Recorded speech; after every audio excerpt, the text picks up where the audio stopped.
Sixth meeting of the Citizens Advisory Committee for the Transportation Planning Organization of Hillsborough County. My name is Rick Fernandez. It's my privilege to chair the committee. Welcome to all of you. Got a nice gallery today. So good to see you all. I don't know, do we have anybody online? We do, but Gail, can you start it? I'm sorry, can I do what? Did you start the recording?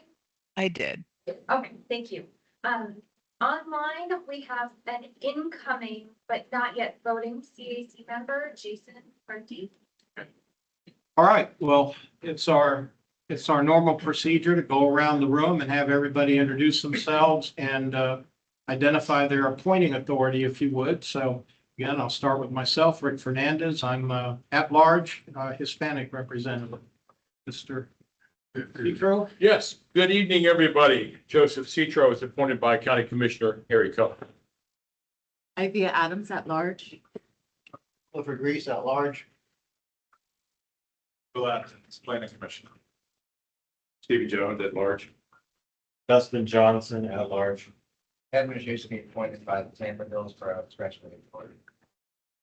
Sarah Caper from your staff liaison. All right, and as we started that process, two others joined us. Dana, Dana Lazarus, appointed by Tampa City Councilwoman Lynn Hurtak. Chris Gonzalez. Chris Gonzalez, member at large. Get everybody in the room? Remember online. Bella joined us. Okay. Chris Vella, would you announce yourself, please, and your appointing authority? Yes, Chris Vella at large, Native American.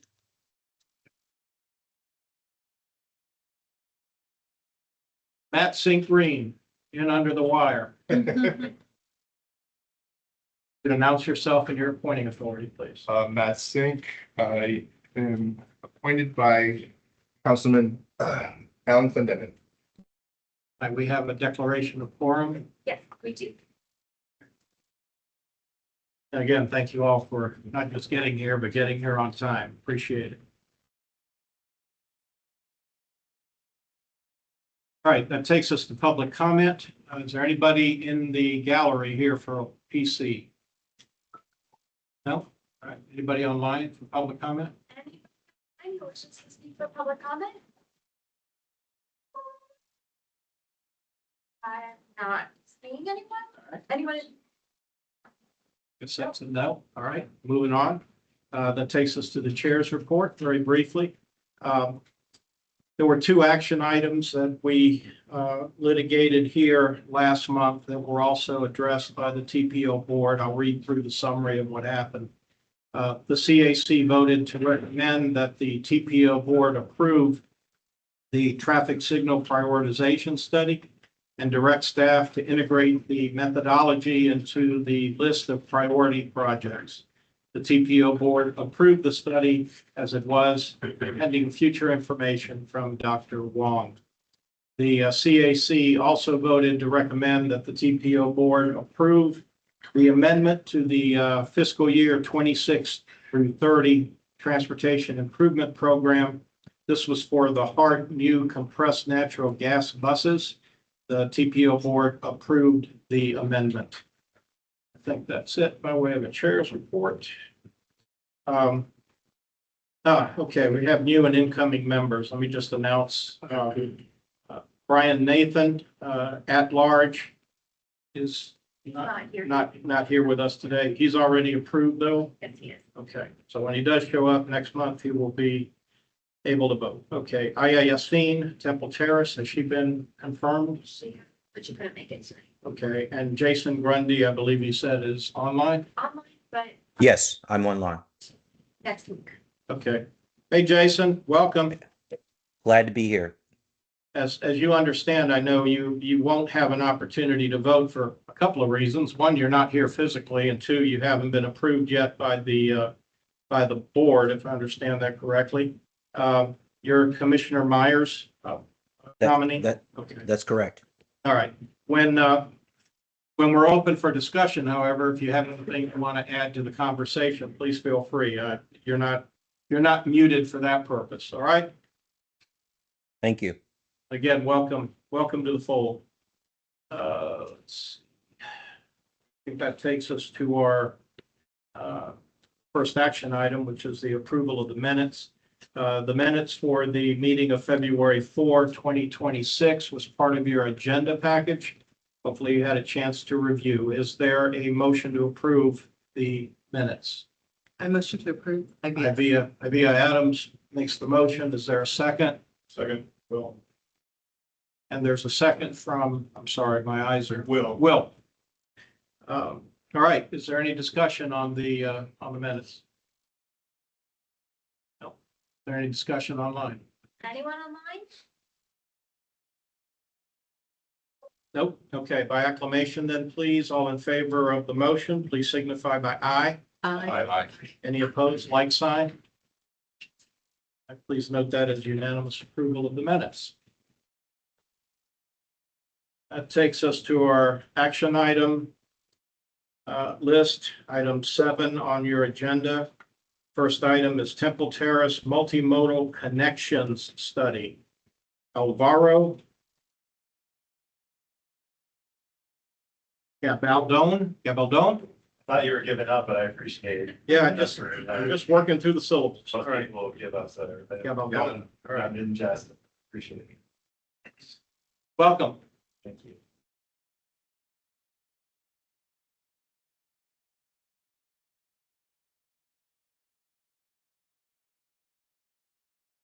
Hello, everyone. My name is Alvaro Gabalden. I'm here presenting the Temple Terrace Multimodal Trail Network Plan.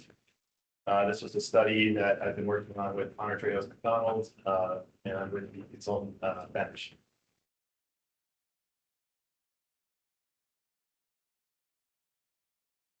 Should I be doing something different?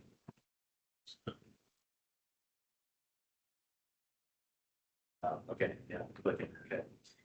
All right, so the purpose of the study was to identify connections and opportunities for increasing multimodal connectivity throughout the city's boundaries. So this was looking within the city's boundaries, that being the city of Temple Terrace, and highlight key points and the city's character and essentially destinations that the public identified in our public engagement.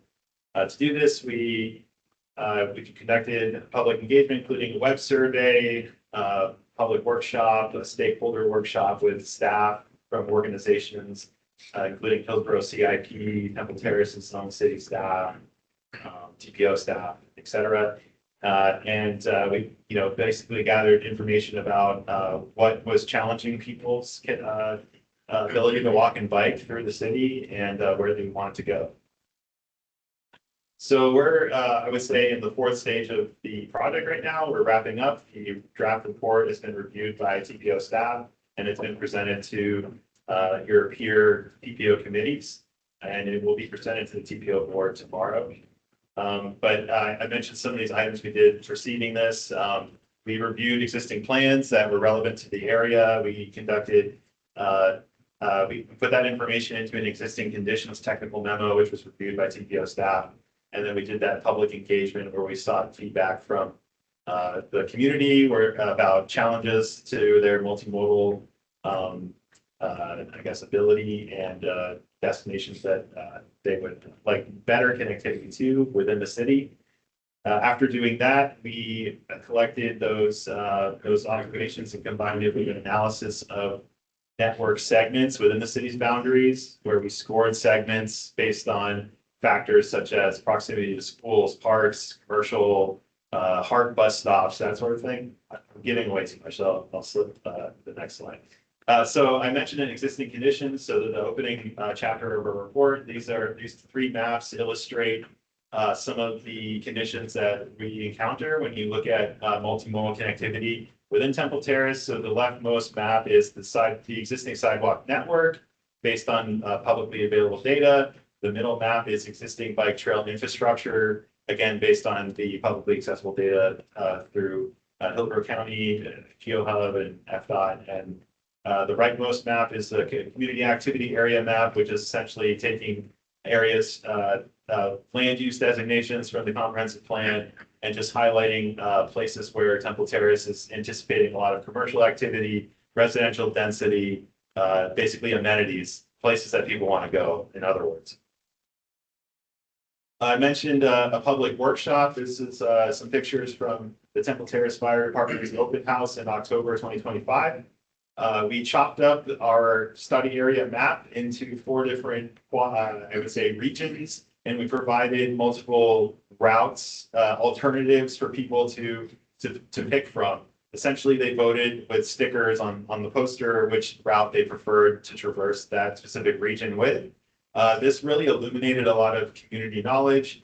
You got a lot of bicyclists and people who just walk their dog, kind of illustrating to us which neighborhood roads were actually the roads that people were cutting through on. And to a planner looking at a map, a neighborhood road, you would assume is a little slower and has a little more low volume. But this exercise really helped us get that community knowledge about, basically where those local roads are actually not so slow or maybe a lot busier than you would expect. So this is a really valuable exercise. This is just all the engagement we did put together. So I mentioned a web survey. We ran that from May 1st to June 30th. Got over 120 responses. That was disseminated through Hillsborough TPO, social media, and communications channels, along with the City of Temple Terrace's communications channels. And then we had a stakeholder discussion meeting, and this included staff from Hillsborough TPO, City of Temple Terrace, HART, Hillsborough County CIP, Temple Terrace BPACs was there, and Florida College. This conversation focused a lot on regional connectivity. So Temple Terrace, I think, is at this really interesting nexus of potential connectivity to things like the Tampa Bypass Canal Trail, the Sun Trail. You have USF, Mosby. You have Lettuce Lake Park. You can get out to some of the City of Tampa's bike ped improvements. You could get to the Green Spine. So, increasing the connectivity through Temple Terrace also has regional benefits. And then I mentioned the public workshop where we did that sticker activity. So really the meat and potatoes of this study is this map. Every blue segment on this map was evaluated and scored based on that criteria that I started describing earlier. But essentially there's a matrix in our report where these segments have ID numbers, and every ID number has a row of information where it has a score. And you go down the columns, and the scores, like I mentioned before, include proximity to schools, proximity to parks, proximity to commercial areas, how popular the segment was when it was mentioned in our public workshop or the survey, the proximity to HART bus stops, regional connectivity potential. So that actually is an interesting metric because that actually gave a little bit more points to those busy arterial roads. But likewise, those busy arterial roads were not receiving as many points for factors such as speed limit or comfort factors when you think of a multimodal user. So hopefully that was a check and balance to our criteria. So the reason we did that is because we were creating a list essentially of scored segments where we really want to be able to give the city a tool. They can look at their network and they can see which segment will have a higher impact on comfort or connectivity for a multimodal user. And then they can go a step further and they can look at this toolbox of multimodal treatments that each segment has basically a prescribed set of recommendations that utilizes these treatments. So segment 1A has this score because of its total composite score based across these metrics. These are the recommended treatments for segment 1A. So it may be a combination of any of these things. This is an example of just some of the treatments we've recommended. So you can see they're just divided into categories like walk bike treatments. So you have anything from a completely separated bike lane to a shared lane to like a completely separated shared use path, right? So those are 3 different treatments that ultimately serve a walk bike users. Traffic calming could include anything from dealing with curbing, creating chicanes, or other I guess alignment changes that would slow down the speeds of a road, to temporary things like speed cushions or mini neighborhood traffic circles, that sort of thing. So I don't want to keep reading the slide, but there's each segment has a list of prescribed treatments that we are recommending. So these maps illustrate some of what I just said. So basically all the purple segments on the left are segments where we said shared lane markings were recommended treatment. The ones on the right are proposed traffic calming segments. So there will be overlap. For example, I mean, ultimately, like if you did every treatment that we were saying would be nice to have on a segment, you would have like a very complete street if you will. So the map on the left, I've changed slides now. So the segments that are illustrated in the dark blue are segments where we noticed some sidewalk gaps. The map on the right illustrates orange segments where we're suggesting shared use paths as the treatment. So I mentioned a little bit about our methodology earlier, how we scored these segments. This map is just showing us organizing that data into another way that the city can interpret it, right? So we prioritized those segments based on their scores, just very simply by dividing them into 4 groups. So the first group scored anywhere between 38 to 50 points based on our criteria, and the lowest scoring group scored 15 to 25 points. So I mentioned this phenomena earlier, but you can see Temple Terrace Highway / Bullard Parkway is a green segment, meaning it was one of the top scoring segments. It is an arterial road. It's very busy, but it had such a high score because it does have existing bike lanes. It does have regional connectivity to the Tampa Bypass Canal.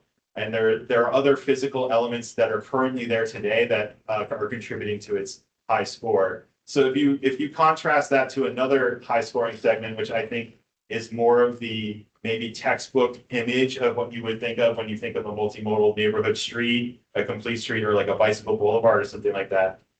The segment that is green in the northwest corner, that's 122nd Avenue. That is it's a local residential road. However, it is green because it received a lot of points for having right-of-way that the Temple Terrace currently owns but does not utilize. It has connectivity to USF, and it has a park. There's a dog park there. So it has some of those more traditional, I would say, like low stress, like high comfort, multimodal user characteristics. And so that is why that's great.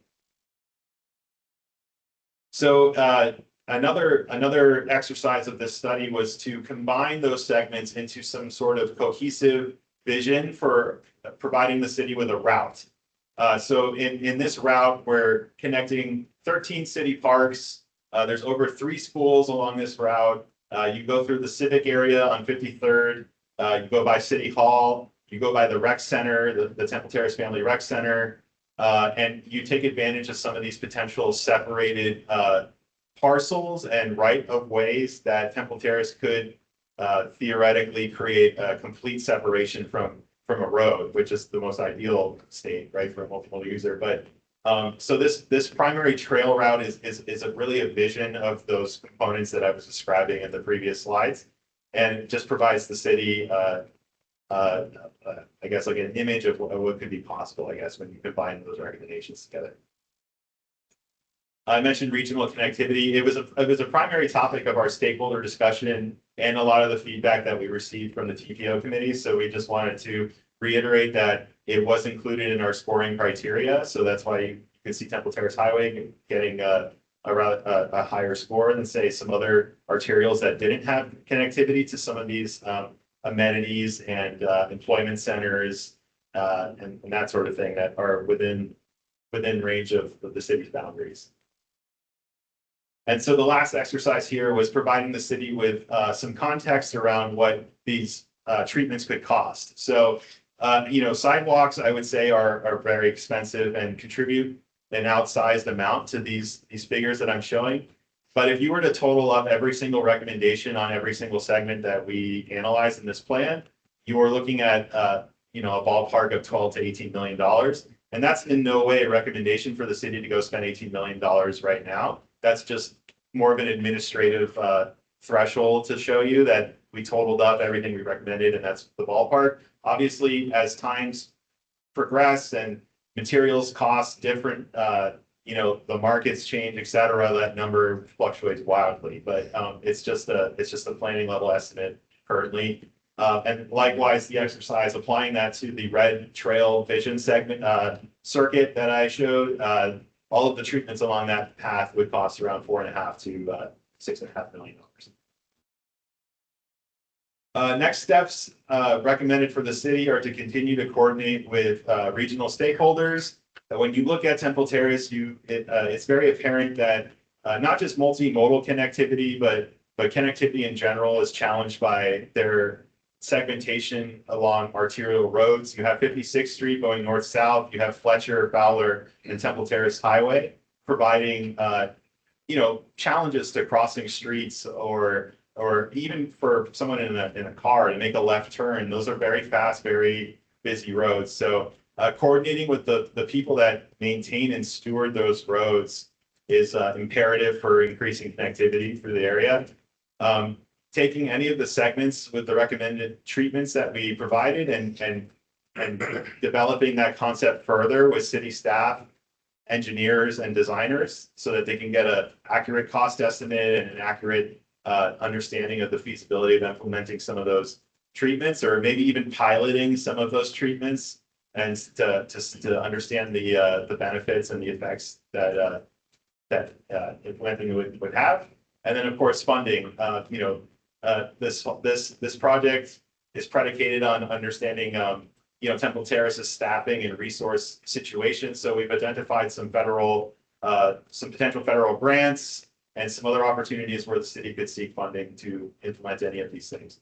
And so really the hope is that this is more of like a menu, a toolbox that the city can look at and pick pieces out of that fit their current situation. If they're resurfacing or doing regular maintenance on a road, we really hope that they look at this study and find opportunities to find synergies between some traffic calming, recommendations that we've made and their routine maintenance. It sounds like low hanging fruit, but that's really the hope. And so the recommended action today is that you all vote to forward this to the TPO board and for them to accept the Temple Terrace multimodal trail network. And I'm available for questions. Thank you. All right, thank you. Nice job. Questions, comments in the room? Dana Lazarus. Temple Terrace has a transportation department. That's the question. Okay. Well, they have engineers. Oh, interesting. Yeah. Do they have as a city, Department of Transportation is sewer, whatever ours is? Do they have that? Yeah. Yeah, well, I interacted with two road engineering folks there. Yes, I don't know if I don't know how their departmental structure is, but yeah, I'm just wondering who would implement some of this stuff. But I think a map that would show which roads are owned by Temple Terrace versus by FDOT would be helpful to see which coordinating agency would have to implement this stuff. Yeah, so we have one of those in the report. Yeah. And then, of course, one of our recommendations is to advocate for, yourselves essentially. There's a lot of ongoing studies or fairly recently completed studies that leave some opportunities for Temple Terrace to say I do want that mid-block crossing here, that sort of thing. But to answer your question, I interacted with two traffic engineers. I think those are the folks that submit projects to the LOP and interact with the TPO. I'm not sure who sort of calls the shots in terms of this is what we're going to be doing, in terms of when they do their CIP or their budget. But the map is in the report, and it links up with those recommendations that I mentioned. And if I could add to that, as Alvaro mentioned, we do have a member from Temple Terrace who sits on the technical advisory committee, and we have regular meetings with the city. So we do interact with them frequently.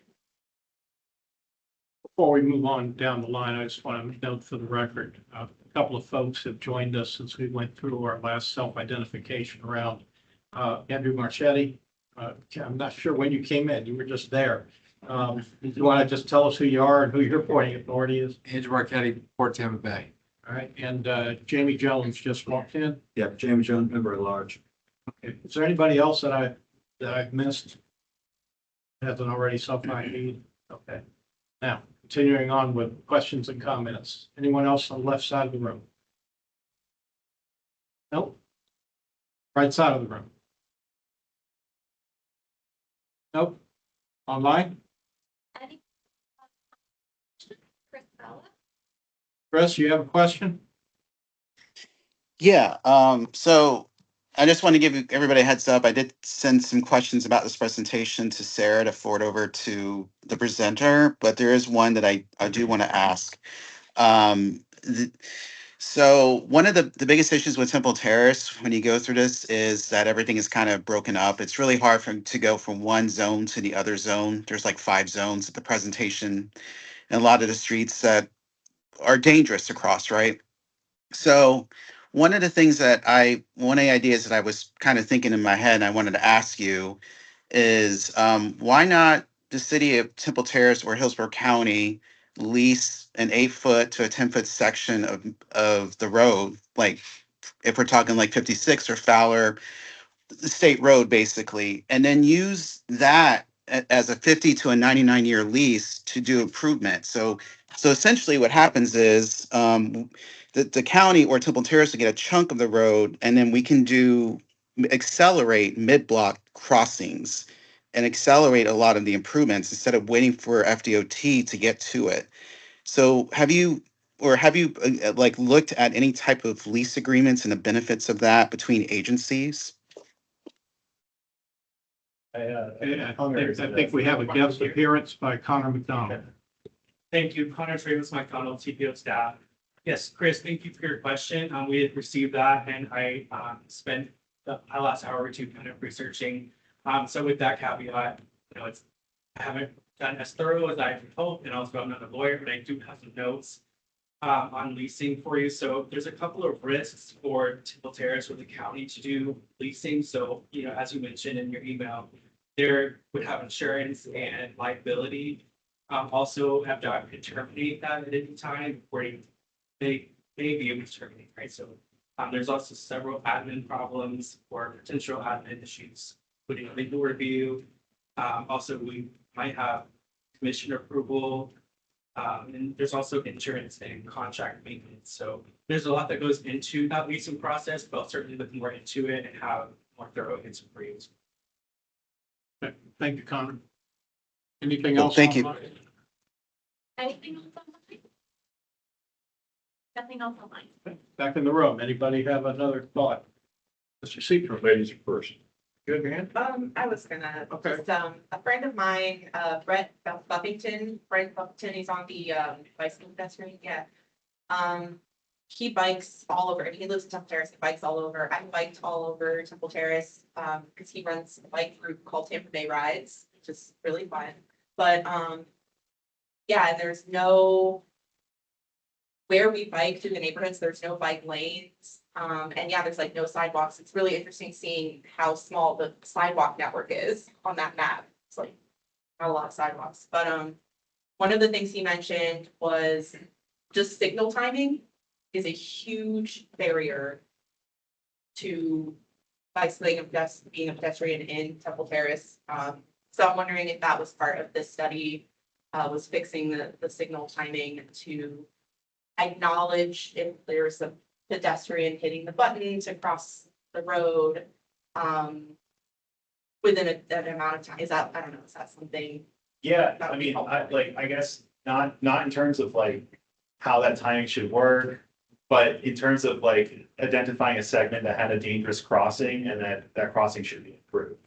So not at the detail I think you're looking for, but that was the level that this study was conducted at.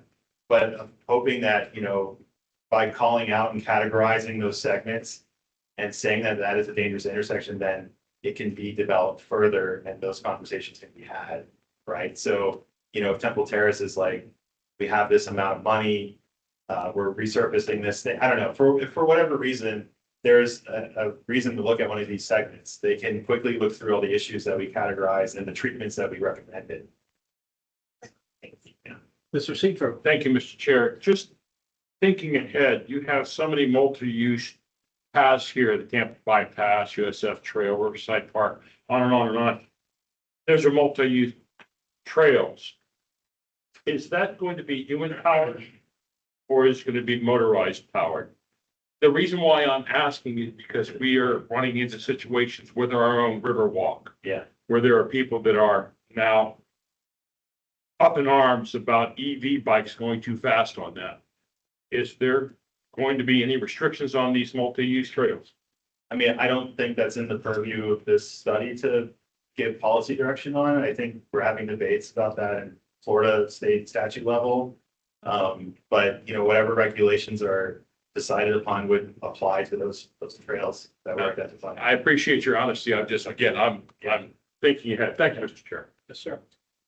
Anything else to the left? Anything else on the right?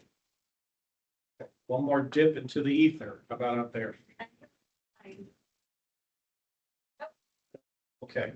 Could we have the ask Yeah. slide back up again? All right, recommended action. Recommend the TPO board accept the Temple Terrace Multimodal Trail Network Plan. Is there an enabling motion? So move, Mr. Chair. Mr. Citro offers the motion. Is there a second? Second. Second came from Dustin Jones. All right, we have a motion and a second. Sorry. Sorry. What? Johnson. I shortened your name. Okay. Sorry about that. That's okay, Rick. I need my glasses. Okay, anyway, we have a motion and a second, and I screwed up a gentleman's name. I apologize. Is there any discussion on the motion? I see no discussion. All right. Can we do this by acclamation? We don't need roll call, do we? Yes. Okay. All right. By acclamation, please. All in favor of the motion, please signify by saying aye. Aye. Any opposed, like sign? All right. We have unanimous approval from this august group. Yeah, it's a great Thank you. presentation. I'd like to ask something off this.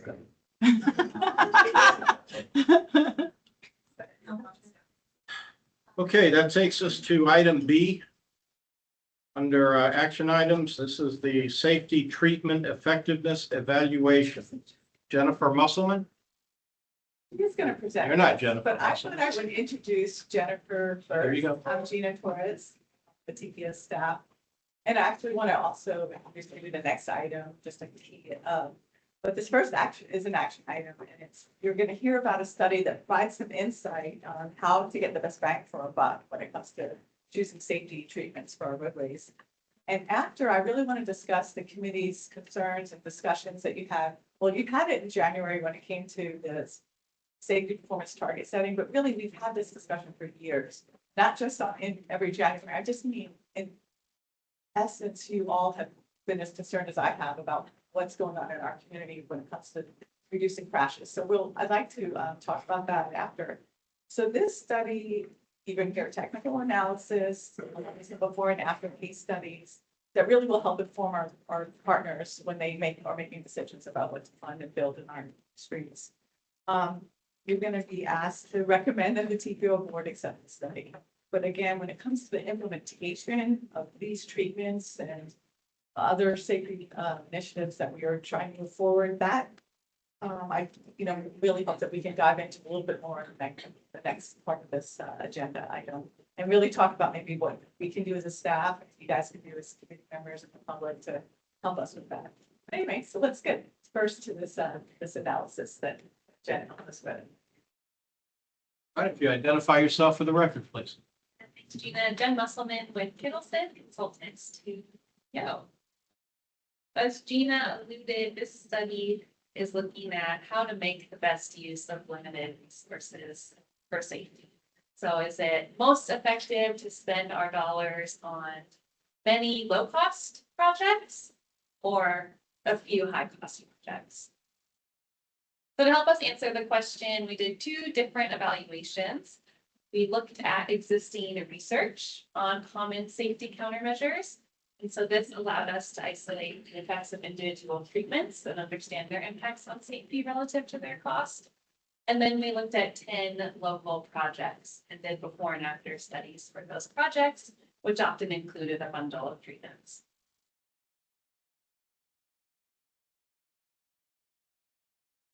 So starting with that research evaluation, we looked at 14 different safety treatments. These are, of course, not the only safety treatments available or in use today in Hillsborough County.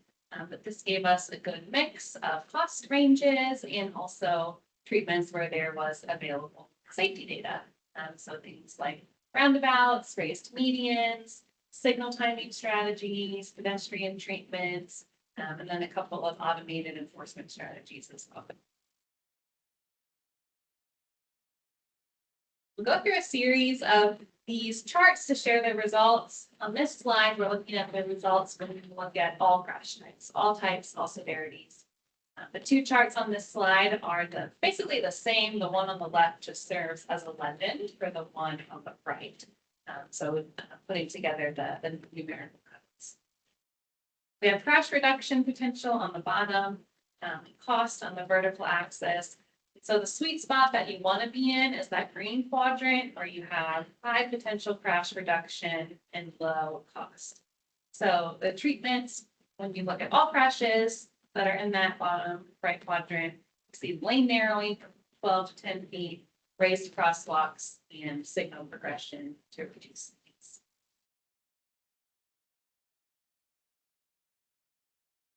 There were a handful of treatments that are meant to address very specific crash types. And so when research was available, we pulled that out separately. So with the yellow or orange dots, you were seeing results for pedestrian crashes, and then the white dots for left turn crashes.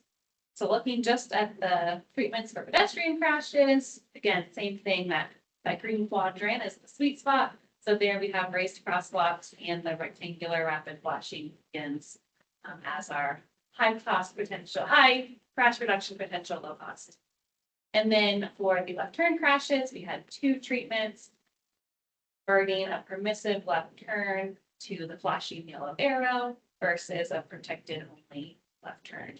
So you can see both of those treatments have a similar cost since they're largely signal timing tweaks, but converting to the fully protected left turn where you have the red arrow is higher crash reduction potential. And the last set of research results is looking specifically at injury crashes. You can see there weren't a ton of treatments that had data for injury crashes available, but we summarized where we could. And so in this case, the one with the highest crash reduction potential and lowest cost would be the pedestrian hydrant.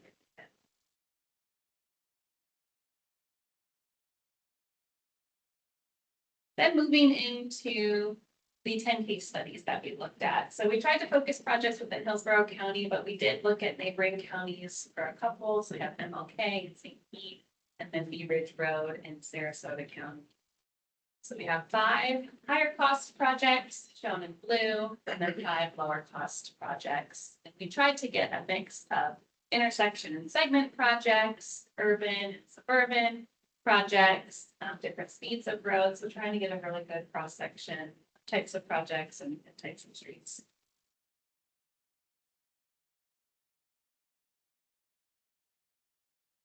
In order to get a benefit cost ratio for each of these case studies, we looked at a handful of benefits that could be monetized. The first one, of course, being crashes. And we also looked at travel time reliability, and property value to try to get a full picture of what the potential impacts of the project would be. Then there was a handful of benefits that we looked at that couldn't easily be monetized into a benefit cost ratio, but we still felt were important to consider. So this was change in specific crash types, the change in vehicle travel speeds compared to what the posted speed is, and then the change in traffic volume, as we know that diversion to parallel streets can often come up as a question in certain safety projects. In general, we looked at 3 years of data before and after each project, pulling out a lot of the COVID-19 data, as that was typically an outlier. And then we also identified 5 control sites to try to understand what the general conditions were across the county. So there's a lot of things that impact travel times and property values, crash rates. So it's looking at 5 locations that didn't have a project in this time period to understand what some of those more general county trends were. We'll go through each of those benefits and how the different high cost and low cost treatments fared. So here you're seeing the percent change in fatal and serious injury crashes. So all of those green bars saw a reduction in fatal and serious injury crashes, which is of course what we want to see with these projects. And then the purple saw an increase in those for MLK and then Kennedy Boulevard here in downtown. When we look at how the high cost and low cost treatments performed, you can see that all of the high cost projects had a positive safety benefit, and 3 of the 5 lower cost projects had a positive safety benefit. MLK, we have that kind of neutral face there. That was one that did see an increase in fatal and serious injury crashes, but its peer site, its control site next door actually saw an even higher increase in fatal and serious injury crashes. So could potentially assume that without the project, safety might have been worse.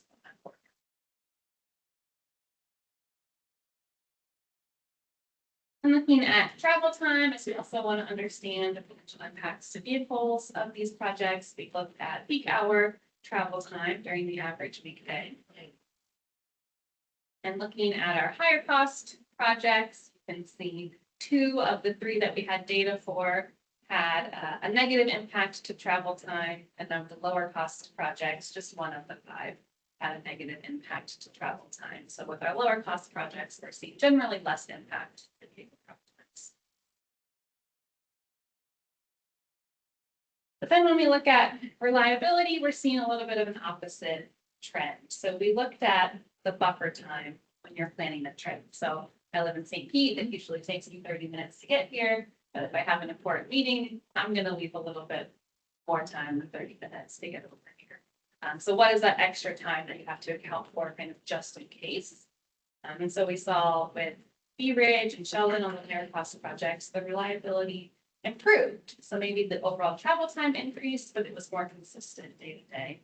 And then with the lower cost projects, a little bit worse reliability after the projects. And the last of these monetized benefits is property values. Transportation investments can often have an impact on adjacent property values. So we wanted to understand that for these projects. So we compared the property values immediately along these corridors or intersections to the area about a mile out to compare some similar economic conditions, but less influenced by the specific project. So here we're seeing that the higher cost projects had a more positive impact on property values than the lower cost projects. Property values still increased all around, but for Hines and Sheldon, we saw a more significant increase there.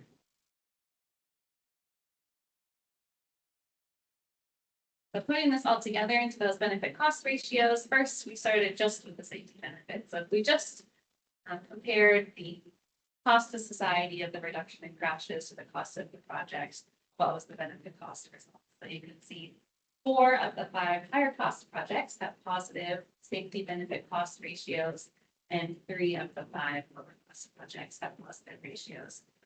But I want to point out 15th Street here, which had a benefit cost ratio of over 300, which is pretty much unheard of. And I promise we did the math multiple times to make sure that it was correct. But this was one of the lowest cost projects that we studied. There was a series of very serious injury crashes before the project that were all eliminated after the project. So just the perfect combination of things that you want to see in one of these projects. And then when we include all those other factors, travel time, reliability, the property values, we can see that each of the higher cost projects had a positive ratio, and then one of the lower cost projects had a positive ratio with the property value driving those projects down into the negative.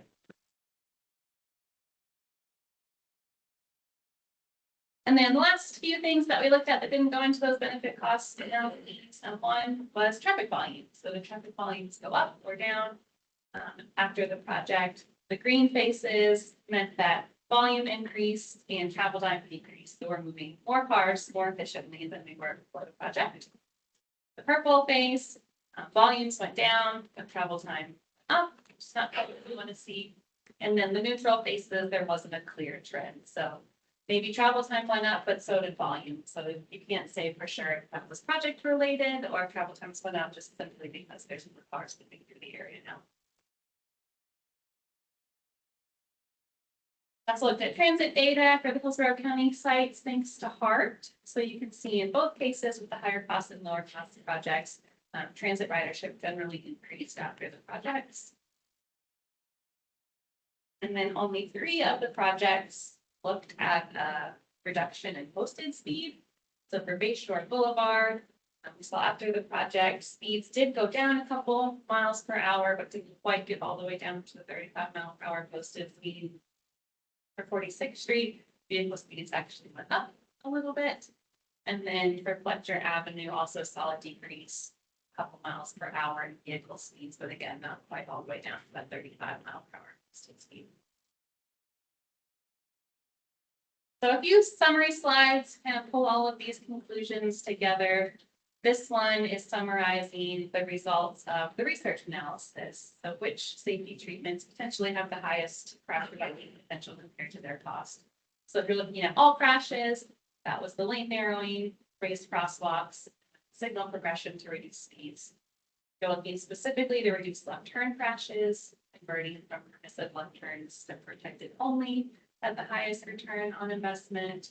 If you're looking at pedestrian crashes, the raised crosswalk, in particular up in Flushing Beacon were most impactful, and then for entry crashes, it was the pedestrian. So different results depending on what type of safety challenge you're trying to solve. And then for the case studies, there's not quite as clear of a wrap up and trends of the data, but a few stories to highlight. One I already mentioned was 15th Street. Like I said, it's one of the lowest cost projects that we looked at, had some of the strongest safety outcomes. And is also considered a temporary project. So Hillsborough County is in the process of looking for additional money to invest more in that. So a good story of do what you can now, even if you can't do everything that you want to.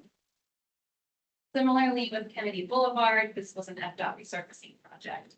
So while it may not have been able to address all of the safety challenges on Kennedy Boulevard, we were able to get in a few treatments at a low cost as part of that project. And pedestrian crashes were decreased on Kennedy Boulevard.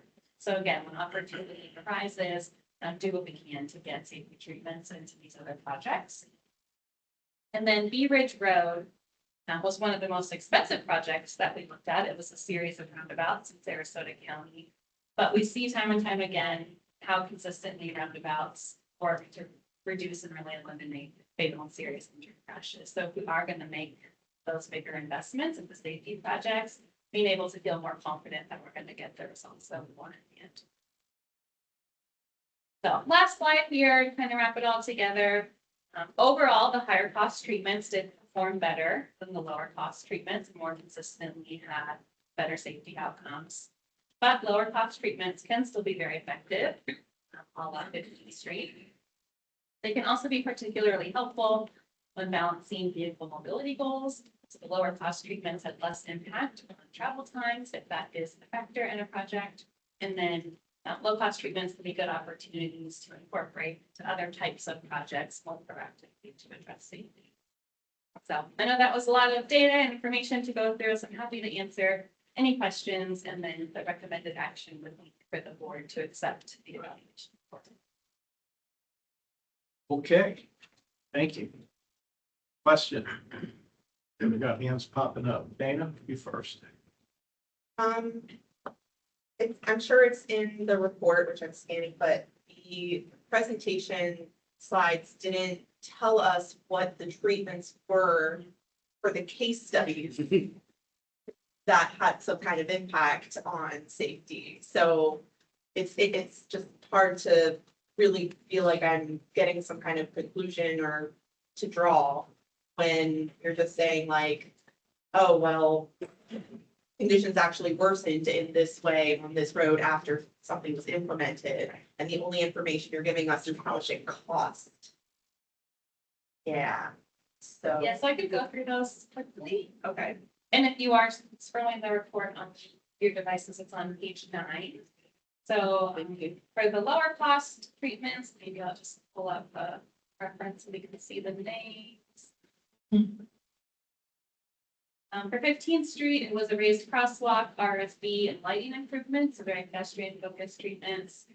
For Bayshore, It was widening with bike lanes, some ADA improvements, and then the posted speed limit reduction. For Ballard Avenue, it was a section where they added the truck aprons to slow down turning vehicles around the curbs. And for Kennedy Boulevard, it was the stretch downtown, the curb extensions. And then MLK was in St. Petersburg, and that was a lane repurposing to add bike lanes. And then they added a few crosswalks with refuge islands and RFPs. For the higher cost projects, 46th Street, it was widening sidewalk, a roundabout, RFBs, and then posted speed limit reduction. Fletcher Avenue was the segment north of USF, RFBs, refuge islands, bike lanes, and speed limit reduction. For Hines, median islands, RFBs, bike lanes, trees, traffic separators. Bee Ridge Road was the series of roundabouts, and Sheldon Road was traffic signal improvements. So kind of themes for the lower cost treatments, you're generally staying within the curbs, taking advantage of restriping, some spot treatments. For the higher cost projects are generally doing more major construction, moving curbs, line intersection. Follow up. So I also feel like there's not enough, so I feel like there's not enough data points here to draw conclusions. They chose like to put it 10, 15 locations. And the location, like it's kind of muddied when there's multiple treatments that were implemented. A bunch of things put together, and then it's a $2 million project, and then you're telling us that a higher cost project has certain. I don't feel like I understand what treatments actually have better outcomes after hearing this. So thanks. Matt? I've got a question regarding another consideration that might or may not have changed the results. I'm up and down Bay Shore a lot, and I know the police officers are also up and down Bay Shore a lot. Is there anything in your report that would indicate citations written or interactions with law enforcement for enforcing speed in these before and after? Because I think after the deaths that happened on Bay Shore, there's a huge outcry of the neighborhood to enforce speed, and the law enforcement came in and is doing that. I just don't know if the other areas have garnered the same attention, or if that was something that should be considered in your report. Yeah, and that's a great point. It's not something we looked at as part of this study, but could be as influenced. I think there's a lot of value in looking at that, because I think one of the biggest things is actually enforcement. Anyone else? Mine was the same. Yeah. Mine was idea at large. Mine was the same question, but also added the population, because the populations that utilize these areas are so varied. One is like highly uses a multimodal system for walking and those things.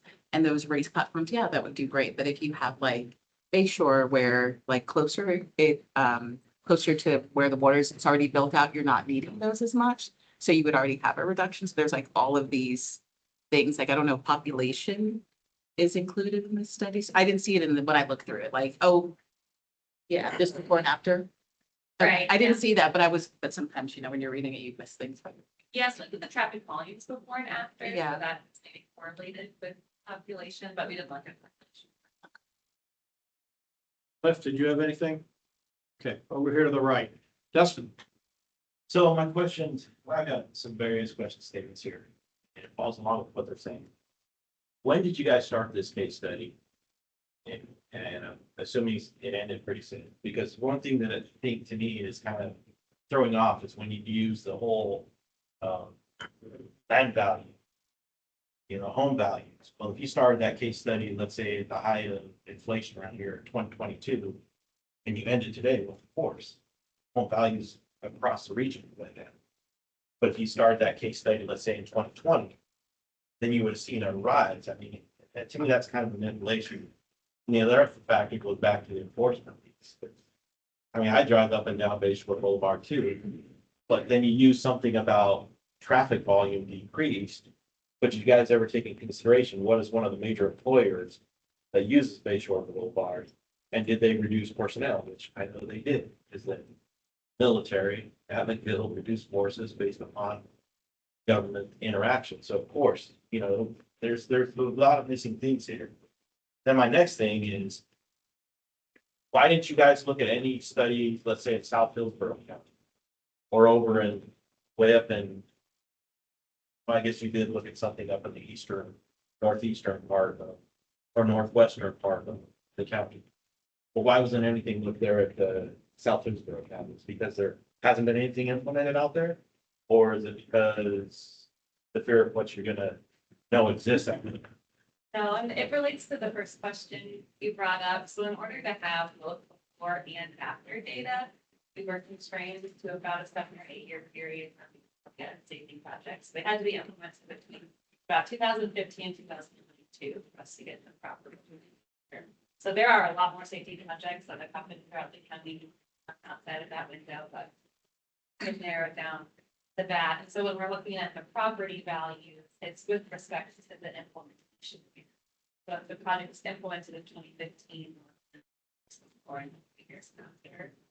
And I went through the slide quickly, but the property values increase for every single case study. But the ones that are purple, the homes and business immediately adjacent to the corridor didn't see as great of an as the adjacent surrounding area. So the project was not having an outsized impact. Ed, I know you had your hand up before. Yeah, you know, there's a lot I really like about this, and I like the fact that it's a really analytical approach. The part I like really the best is the 4 quadrant stuff. Because that identifies really clearly, you know, you want to be in this quadrant because it's low cost and it's highly effective. And in fact, the whole distinction of high cost versus low cost seems kind of artificial to me. I mean, I feel like it'd be fine if you didn't even have that as an issue, you know, that it's all these different actions you can do, and these are what they cost, and these are what they affected or what are affected. I agree with Dana that when you go down and you're doing the smiley faces and stuff, you know, it doesn't really matter that Fowler is smiley. What matters is what did you do on Fowler?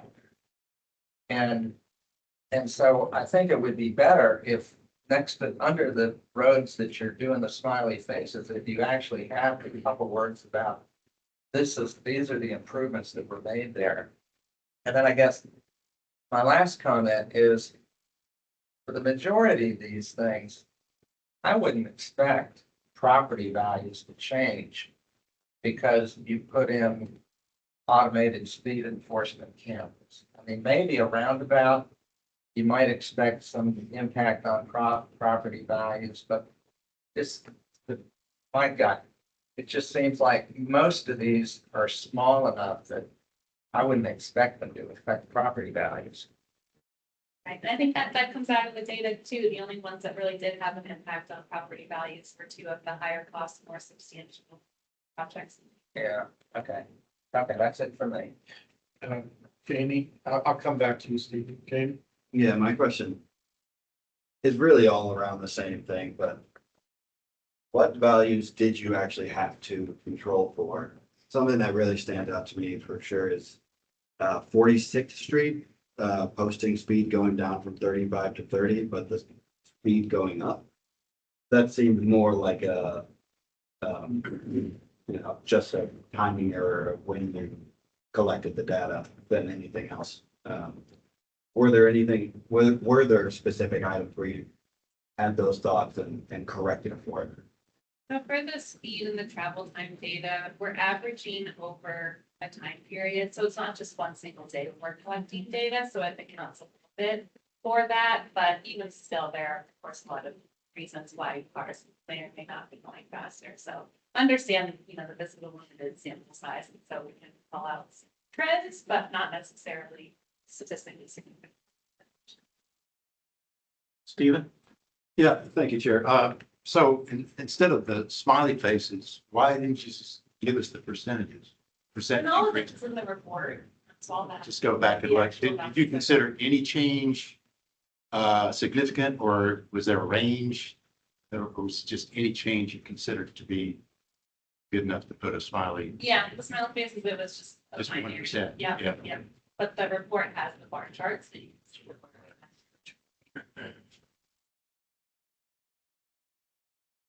Any other questions in the room?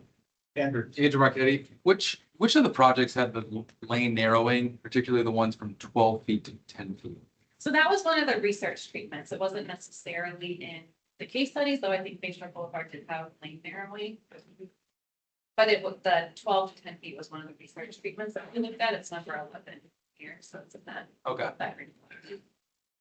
So the only project we studied that had lane narrowing in any fashion was Bayshore. Maybe that was 12 to 11 feet, not quite 10. Yeah, I don't know exactly what the lane widths are. Okay. Actually, I'm gonna check. Yeah. I guess as a takeaway here, like, is there an opportunity to then study some of the lane narrowings, in particular, some of the high crash reduction, probably pedestrian friendly, low cost, everything in the green in particular, and say, hey, like, we can conclude that the lane narrowings have had a beneficial effect in our market, and therefore we should look at other ways in which we can implement that. Yeah, I think it would be challenging to isolate that here in the county because a lot of these projects, these research studies of themselves are extensive just to look at one treatment. That would. Yeah, I know we've talked about, or the county and the city talked about road diets. Some of them have not proceeded and some have, but just curious if that being an effect. Yeah, yeah, so this is looking at national data. Mr. Citro, you had your hand up. Yes, thank you, Mr. Chair. In one of your first slides, you mentioned something about no right on red. Yeah. Has any studies been done on that? Have you done any studies on that?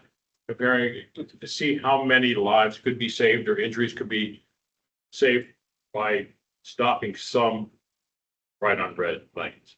I personally have not done the studies. It was one of the research treatments that we looked at, so it's number 8 here. It's in that darker blue quadrant, so it's showing up as very low cost, and then a modest crash reduction as 5 to 10% range. Modest?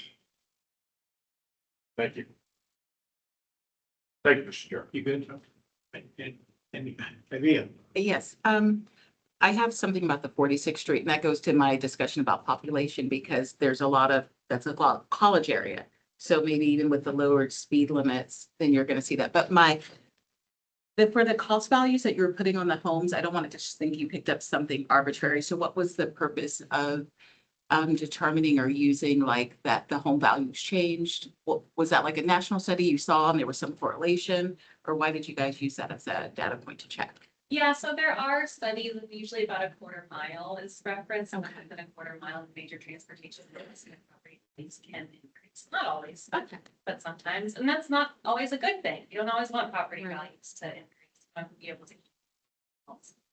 So it wasn't it wasn't a positive or negative. It was just kind of a neutral. What happened? What did they Just another data point. I wasn't sure if there was like oh, we've seen this as this trend over our last 7 studies nationwide, and so we picked this one. Oh, thank you. Did I see another hand over here? Back over to the right. Will? 2 quick ones. The Kennedy Boulevard, the only thing we did was the curb extension. So. Yeah. No, they also reduced the speed. That was officially Oh, Kennedy, Yes. And that seems to be, Kennedy seems to be one of the ones where you had such an increase in crashes that it seems like it might be skewing our low cost data. That's the only one where we only have one thing that we did to it. Right. So how do we, kind of gets to Dana's point, when we implement 5 different things, how do we know which one is causing whatever? Are we saying that extending the curves made everyone crash on Kennedy? Like, that seems to be what we're saying. And when we get into the more details in the report, we see that pedestrian crashes on Kennedy decreased. So the curb extension had its intended effect. But the nature of it being a resurfacing project meant it might not have addressed the highest safety issues on Kennedy Park. And so can't expect the curb extensions to solve those problems. But it solved the problem that it's. And then, and this is just for my own, like, you're asking the end is that we approve the study, but if we don't. Again, this is just for like, what happens if we don't, like, it's. This is on the TPO board agenda at their meeting a week from today. Right. And the TPO board, the recommended action that is currently in their agenda packet, because their agenda packet already went out, is to accept this report. We do provide a report to the board on the actions or the non-actions that the committees that have seen it have taken. So for example, the report will say that the technical advisory committee, they met on Monday, they recommended that the TPO board approve it. Your chair provides a report on what happens at the CAC meeting. So it will say, for example, if there was discussion on it for whatever reason, it would say, and it does say in the past, if you have made a recommendation in any which way, or you don't make a recommendation, that is shared with the board for their consideration. And I guess not necessarily we recommend one way or the other to the TPO. Like, is this just gonna go sit on a shelf somewhere anyway? And 5 years later, someone's gonna be like, hey, maybe we should use that report to decide what project we should prioritize, like what? Well, one of the items that is your status report later is the Unified Planning Work Program, and the Unified Planning Work Program is essentially the TPO's budget document of how we're gonna spend our planning dollars. So one potential use of this report might be in future planning studies that might either build on this, supplement it, or use the data. The other thing is because it has been shared with our technical advisory committee, some of our partners at the cities and the county might use this data as they're preparing different things. It could also be shared with other partners. So it's a little hard to say exactly what will happen next, but there are a couple of avenues that could use this data in different purposes and reasons. Stephen? Sure. Is there any consideration for future studies to incorporate potential benefits of using AI or methodologies and benefits, especially in the safety area, as it relates to management and traffic signals? Yeah, is there anything that the TPO is doing yet? Like Sarah just mentioned, our unified planning work program is where we kind of chart the course of what we're going to be working on in the future. And this is such a hot topic, but I can't imagine you retired.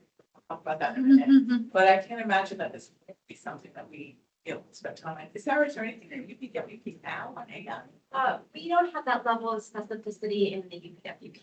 So, but it's definitely a hot topic, and that really aligns with a couple areas, not just safety, but with the use of technology and things like that in the transportation system.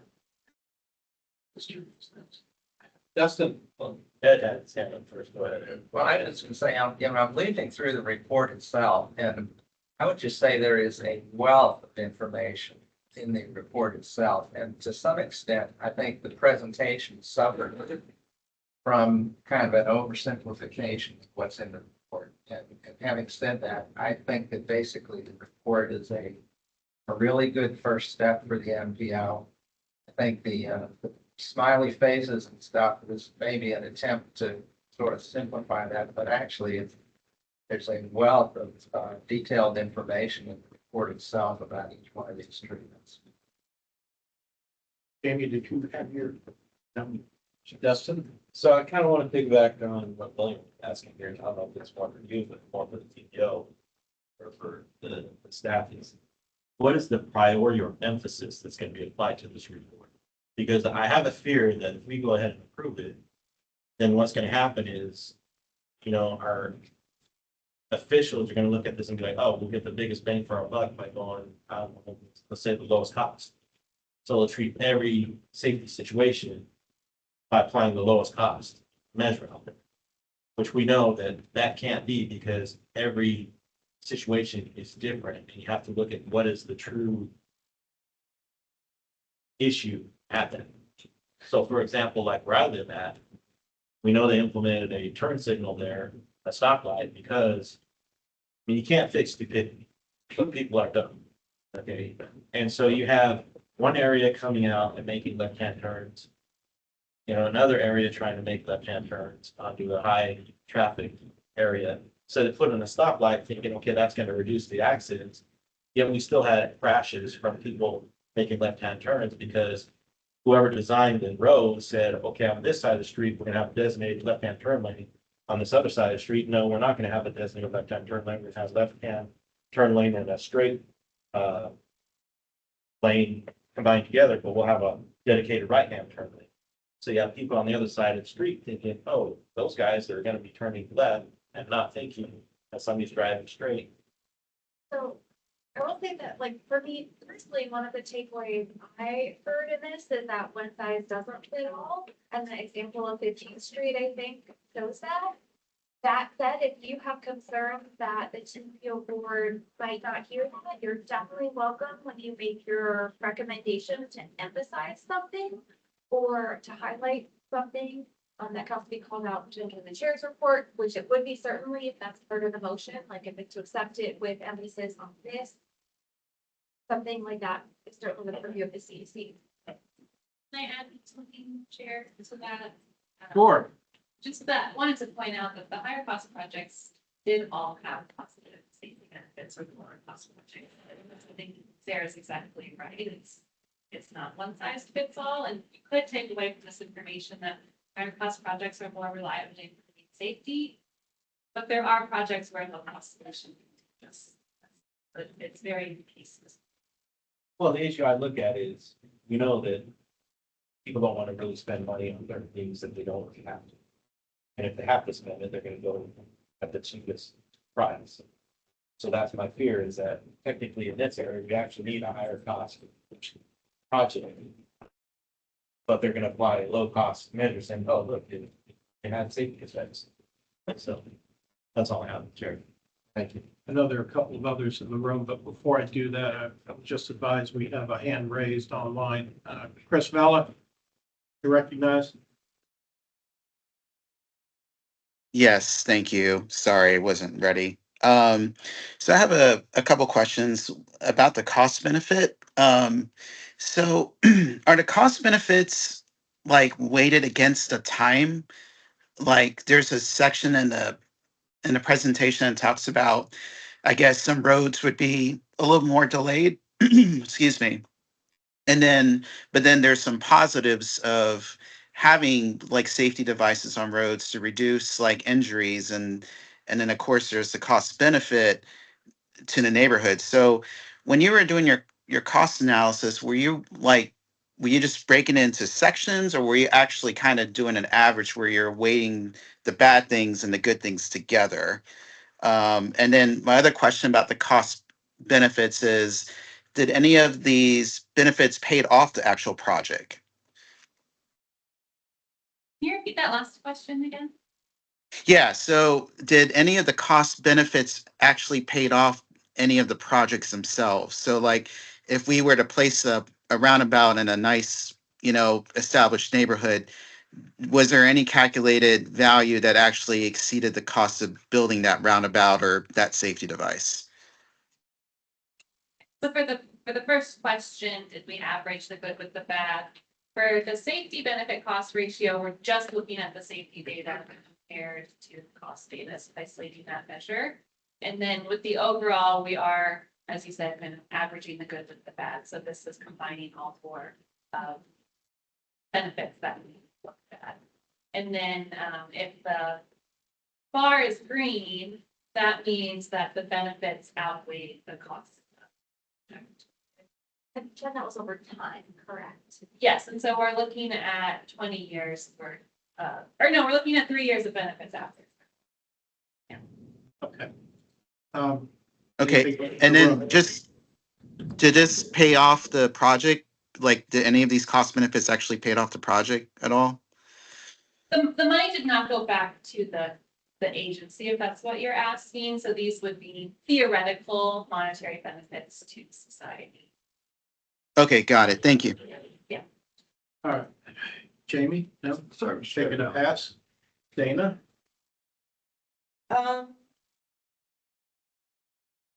So there's things that I liked about this study but there's more that I don't like, unfortunately.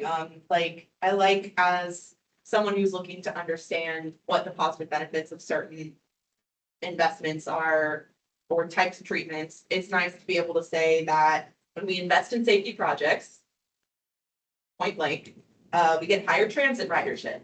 So that's something that comes out of the study. Or that when we invest more money, we have more benefits. It's a very like vague general thing that I can say now. But when there's so many like negative outcomes, it seems, from just the 10 case studies that were looked at, and it is 10. Now I have more questions than answers of like, why did Kennedy have an increase in crashes after a safety project?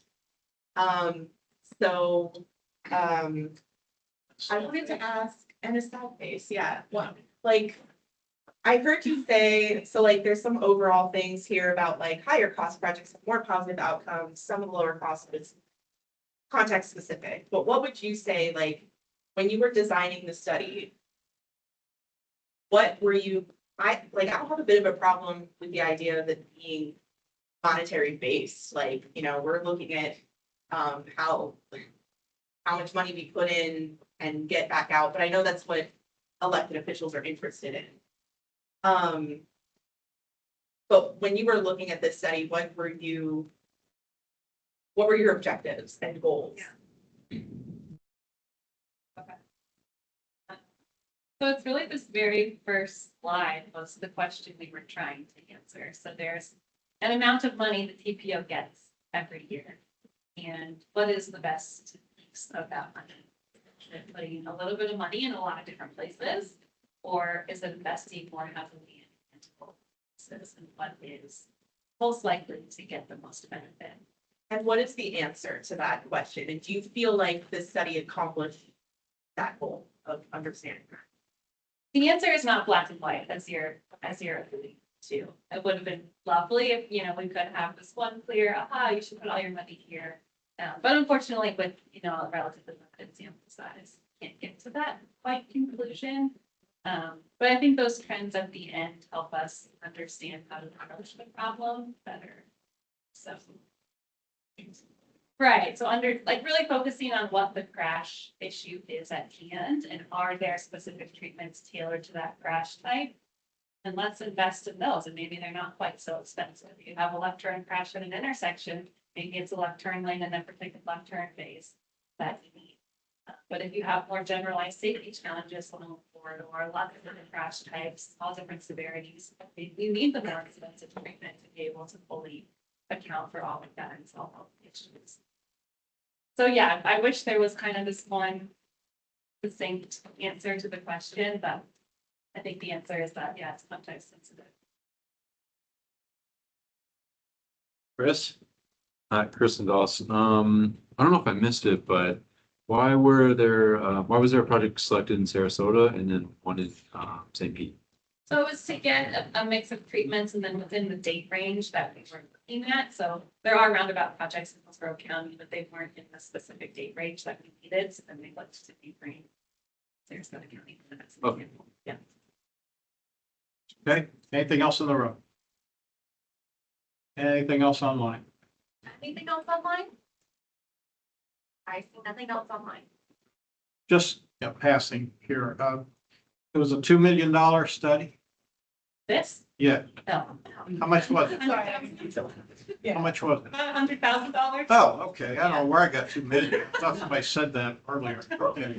So it was $100,000 study that produced what you just went through. Yes. And I'll be honest, I was seriously thinking about not supporting this, and the only reason that I might is because of what Ed said. He sees value in it, and that adds value for me, because he's got a different take on this stuff. He knows it better than I do. But I'm more of, I was in the camp, I think that, I guess Will was. I just want to know what happened. Yeah, I was thinking more about this is, I mean, it's nice, but is it gonna wind up in a drawer somewhere, and who's actually gonna use it? I don't know, but in any event, I guess good work, good presentation, appreciate it. I'm not overly impressed, but I understand there's a lot of gray here. So could we have the ask slide back up, please?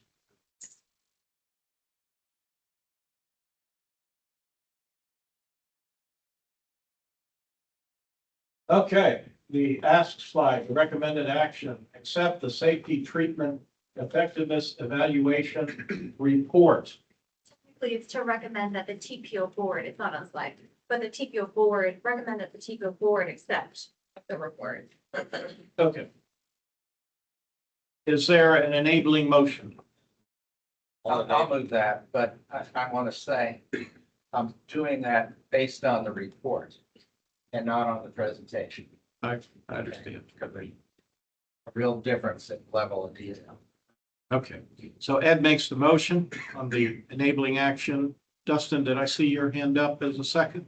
Well, I wasn't gonna second, I was making a motion. No, Basically okay, saying. hold on. Go ahead. There's a motion. Is there a second? A second. Stephen Jones offers the second. All right. Is there a discussion on the motion?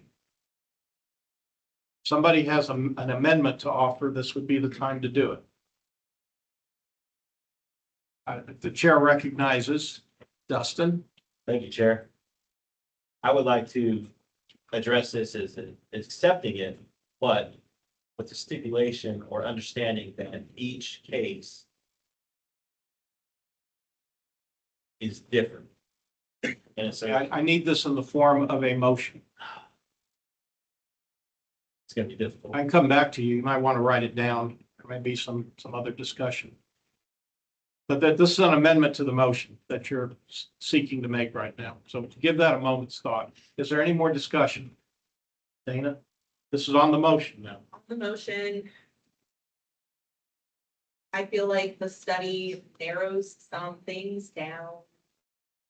And you did the best you could with what you had, and it doesn't tell me what I want to know. But it tells me some things. So I will probably support it. Okay, any other discussion on the motion? See no other discussion on the motion. Dustin? I can't amend it. I'll let Bill speak. No? Okay, we have a motion. We have a second. No more discussion in the room. I guess I'm going to try this by acclamation. All in favor of Ed's motion, please signify by saying aye. Aye. Any opposed? Like sign. All right, note that is unanimous. Thank you. Reluctant unanimous. Huh? A reluctant unanimous. Yeah, you're right. You won me over, Ed. A few words. Okay, what's next?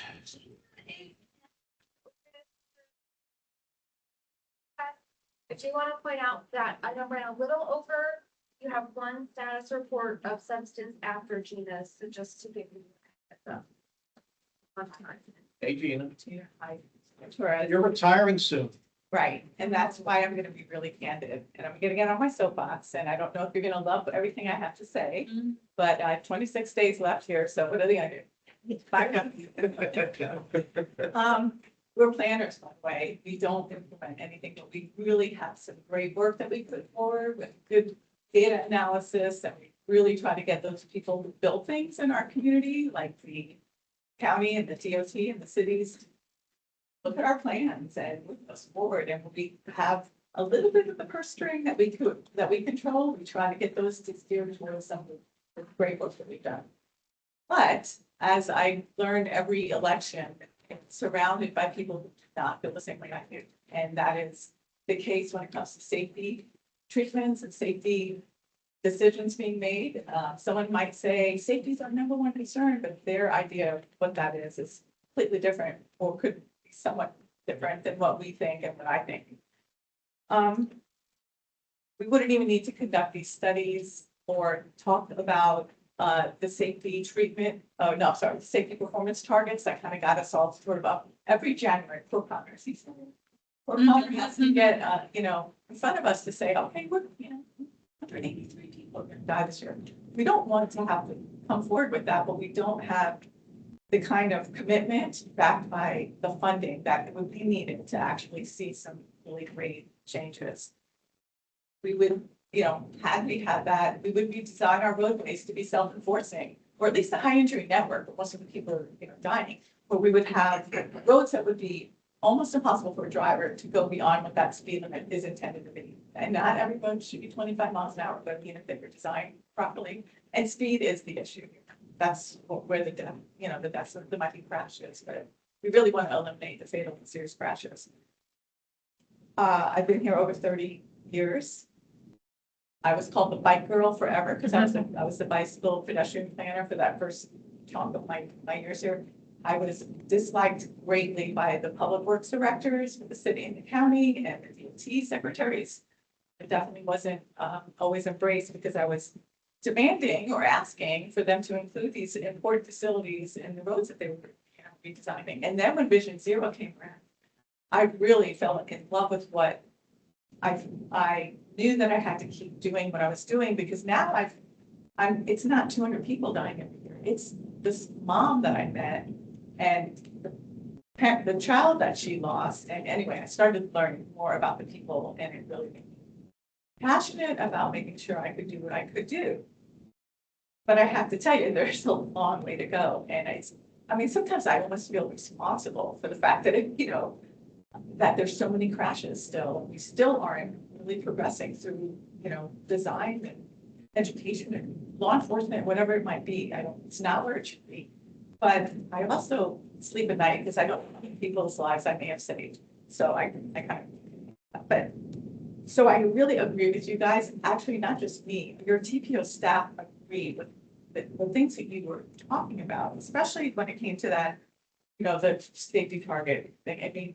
To actually think, to see a decline in crashes from one year to another, even a really progressive community, would be pretty hard to see. They are reducing, but the closest we got to progressive was our 2040 LRT. We finally had dedicated funding for safety because we were using, for this 20-year plan, the sales tax. We were going to have surtax money that was dedicated to safety plan, because we never get that. What we do are most of our wins are a resurfacing project or a stormwater project, something like that. Not usually just going out there and building. Just haven't dedicated our money to that kind of thing. During that LRTP update, so not only did we have this nice chunk of funding to play with, Vision Safety, which we call Vision Zero in our LRTP and in our TIP, sorry, I'm using acronyms, we have new people, was number one. It's a priority of the community and our board. It was number one. I remember where I was. It's almost like 9/11 or Kennedy was shot for you older people older than me. But I remember where I was when that surtax passed. Beth Alden and I were in New York, and it was a Vision Zero's conference, and we were like giddy. We were so excited. We had already planned the analysis to know what could we get, how could we reduce crashes and serious injuries. With that money, a good significant chunk of money, we would have had enough funding to do 5 or 6 Fletcher Avenues. We use Fletcher as an example because it's a great complete street. They did really great work. Anyway, it's a great road.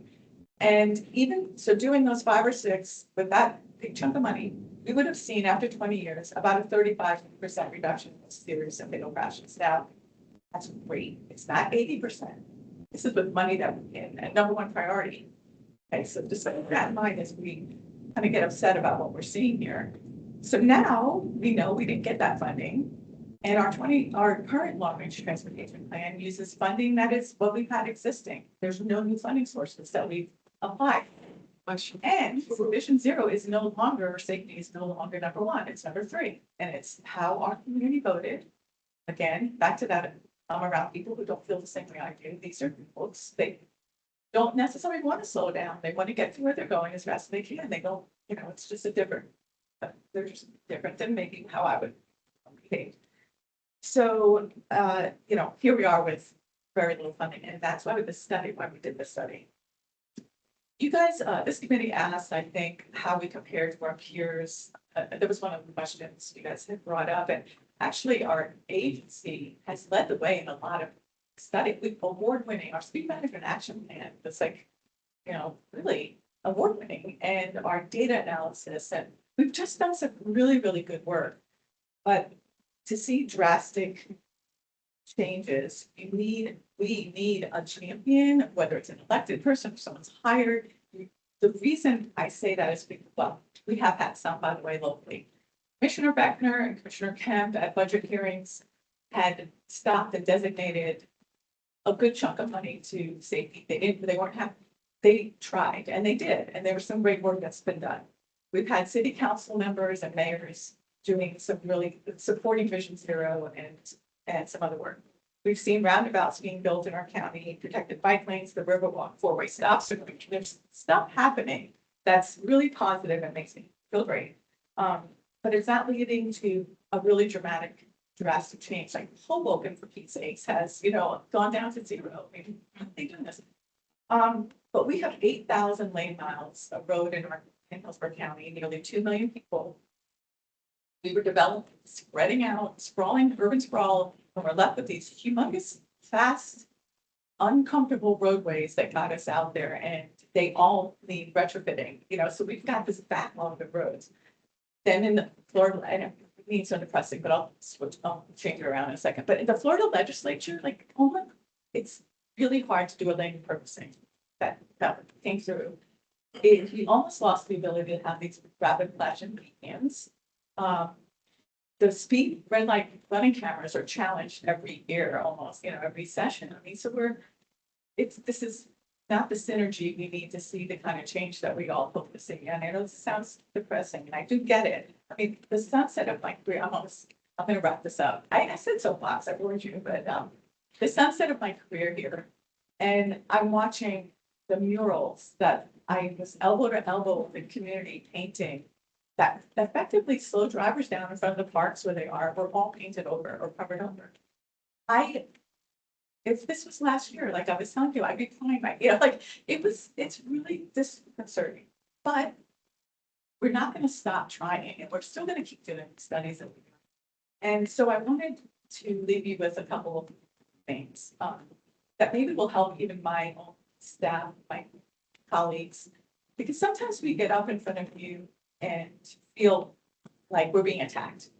And that's how it feels. I don't think you feel that way, but that's how it feels on our part, because we're allies. We want to give you the ammunition to ask and demand for better things. So we try to do these studies and compromise with the people that we have to work with, at DOT, who aren't going to do, the lane repurposing wasn't even brought up as this analysis that Jennifer just shared with you, because there isn't an appetite here. It is a great solution if you can get it in there, but so we have to compromise on our recommendations. And we're here, the TPO staff and our executive director really feel strongly like you all do as well. And you have influence change. I think, you're affected. I really love getting the feedback, and I think it has made us think differently and make people add things for studies, but don't throw the baby out with the bathwater. I love that you accepted the report because it's a good report, and maybe it could be better. And I love that you didn't recommend something better, but you could have, and that's what we expect and hope from you. I had one last thing, because my colleague used this analogy when I was talking to her. She goes, I really want to redesign my entire kitchen. I need new appliances, a new counter, but I can only paint the cabinets. So that's what I'm going to start with. I can't do the whole project. And maybe instead we would say, well, the cabinets look fine. Why don't you just change the knobs? So that's, the kind of compromise and kind of input that you can give us that could, help It's not everything we want, but it's, phases. So, we've got some great things that we've done. I had to do this just because I was reflecting on my career, but there's school zone cameras. We have that here, isn't that? I think that's cool. We have Bush Boulevard was redesigned. Not great. I'm telling you, it was not all of the things we had our recommendations. East Hillsborough Avenue, Nebraska Avenue, 78th Street, 15. They're all getting these treatments, some treatments, and maybe we are saving some lives out there. You all had, this is my last name. It's my last name.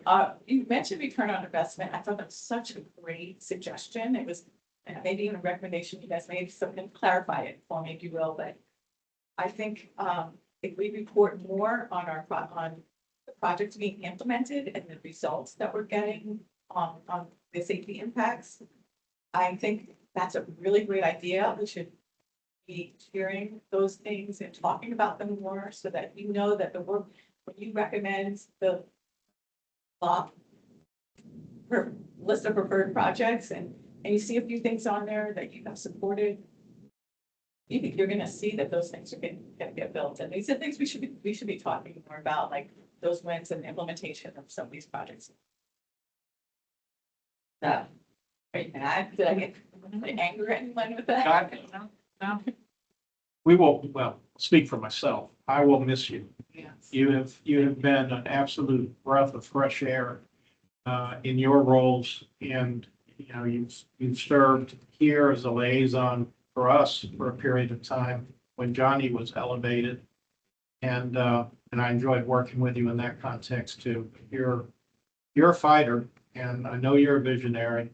And for what it's worth, there's still time to file for elected office. Yeah. It's not too late. That's what I'm gonna do.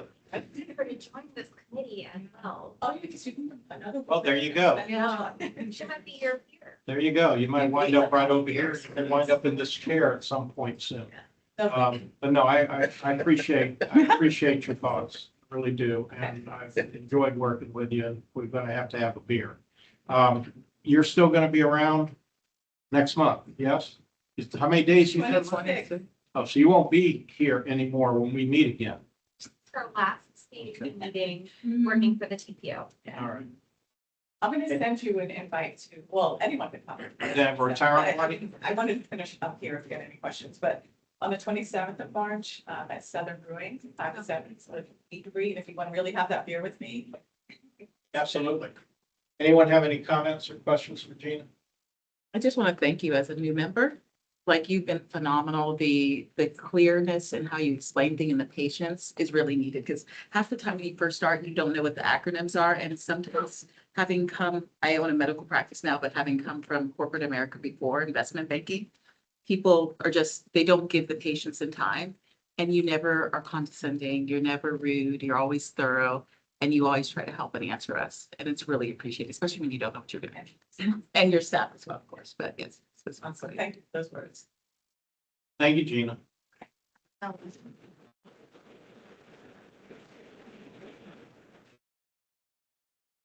what?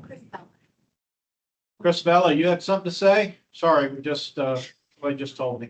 Oh, no, I just wanted to, Gina, if you can hear me, I just want to say thank you for doing so many wonderful things, and over the years accommodating when I was more in the activist side of things, helping us do our public comments when we had hundreds of people, organizing all that, making sure that we were heard,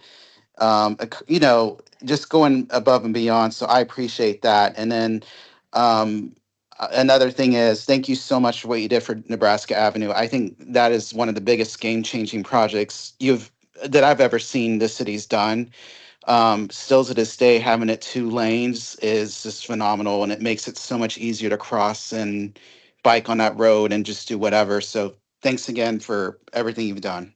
You're welcome. And Chris, thank you. You were at a lot of the events. I had pictures of things. I'm like, wow, Chris came to a lot of things. So thank you. You're welcome. And we'll talk about Nebraska Avenue and Southern. Yes, Yes. Thank you, Gina. All right, Sarah. Thank you. So I'm actually going to turn it over to Jonathan Nixon Elder, who you have not met before. He's one of our newer staff members, And he's working on the Unified Planning Work Program, which is our budget document. I won't steal his thunder. This is a status report, but it is your bite at the apple for it. So we did want to make sure that you're able to address it today. And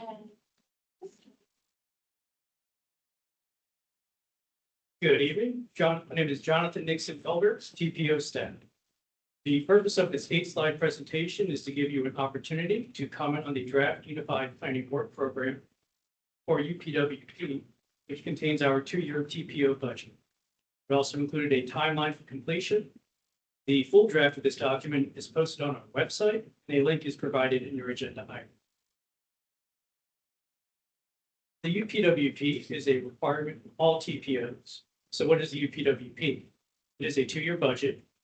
It also sets the transportation planning activities and products to be developed by the TPO and other transportation planning agencies receiving federal and state transportation planning funding for a 2-year period.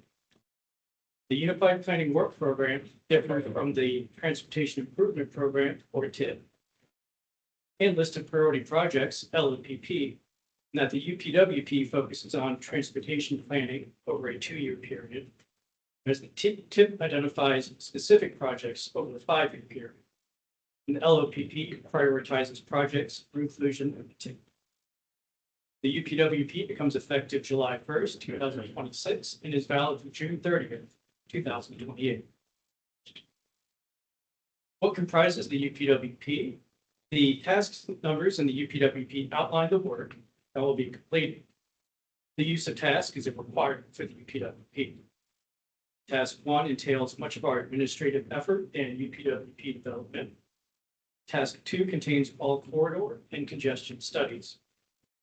Task 3 has the long-range transportation plan, its amendments, and data collection.